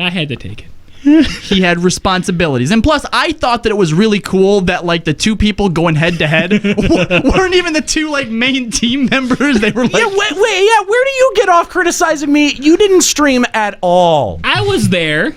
No, you were there. You came running in through the back door, this huge smile on your face when I clenched the fucking win. Fairbear did more than you. Yeah. Seriously, she at least made cookies. Oh my God, those I got fucking kicked in the cookies. nuts. You never hosted the stream. And I'd let Kyle do a body shot off me. Oh yeah, but how many times? That was so hard for you. Hang on, no. I solo streamed. Ascalia solo streamed. Kahlo solo fucking streamed like crazy. Okay, I solo streamed as well. When he did Undertale once, twice. Okay, there was the one time that your fans were broken, that you didn't have your fans plugged in. I know that one. That wasn't a solo what was the second stream time though. Yeah, that wasn't a solo stream. It was for a little bit. It was a solo stream for a while, and then you guys popped onto Portal. No, that was way before. No, that was that with you. The night that you guys were. No, he was doing streaming, it. and then the two of us came on. Yeah. Yep. Yep.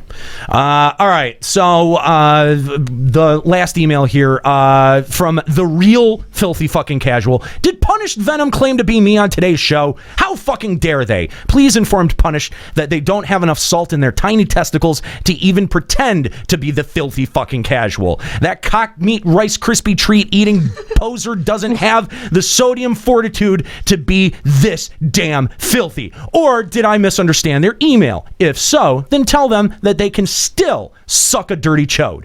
Who is who is getting roasted this year? Yours truly, the filthy fucking casual. Thank you very much for that email, and that's going to wrap it up for emails today.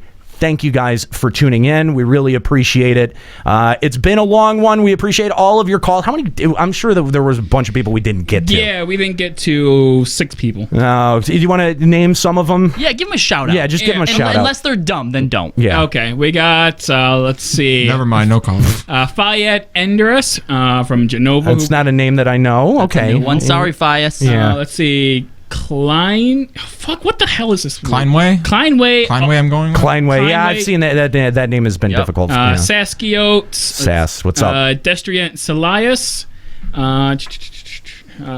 Tree Dolo from Midgard Sormer. And a lot of new people, man. Yeah. I want to apologize that we didn't get to your calls today. We try to get to as many calls as we possibly can. Obviously, not getting to you guys today. We do apologize. We will ask you to join us for a future episode of Limit Break Radio. They go down here each and every single Sunday on twitch.tv/Limit Break Radio. And interacting live is part of why we do this show live over twitch.tv. And we hope that you'll join us again in the the future, because we certainly wouldn't want to miss out on any of your fascinating calls. So that's going to do it here for Limit Break Radio. I want to thank, actually, I did have a couple of additional thank yous to make now that it's the first of the year, and I wanted to start off by thanking my parents. They're someone that I don't get the chance to thank a lot, but I have to recognize that they, long before there was an LB Army and long before there was a Patreon campaign, they were probably the people who kept this organization afloat for the longest. They have supported me and my passion and my drive to try to continue broadcasting and be in this industry for years and years and years, and this wouldn't have been possible without their wisdom, without their guidance, and of course without their money. So thank you so much, Mom and Dad. I really do appreciate everything that you do for me and continue to do for me. And I also want to thank the rest of my crew. I don't get the chance to thank them very often, and I don't get the chance to praise them very often because they just get on the air and dick around for 3 hours like I do. But the fact is that these four individuals are probably some of the most talented people that I've ever had the pleasure of working with. None of them are broadcasters by trade, and that doesn't matter. They're still able to keep up, keep it interesting, keep it fascinating, keep it funny. And I really have to thank you guys. You guys are the four best people to work with, and I couldn't have handpicked a better crew. So thank you guys so much. And of course, thank you guys for your support over at patreon.com/limitbreakradio, as well as all of your support in the bet on PayPal. You guys are amazing. Juxta's going to be shaving his head. You got Team Nero to 2,000. It's fucking incredible. Thank you guys so much. That's going to do it for Limit Break Radio. Again, I want to thank my co-hosts, Kalo Landis, Juxtaposition, Nika Kayanian, and Ascalia Rayumasa. I'm Nero. Keep listening.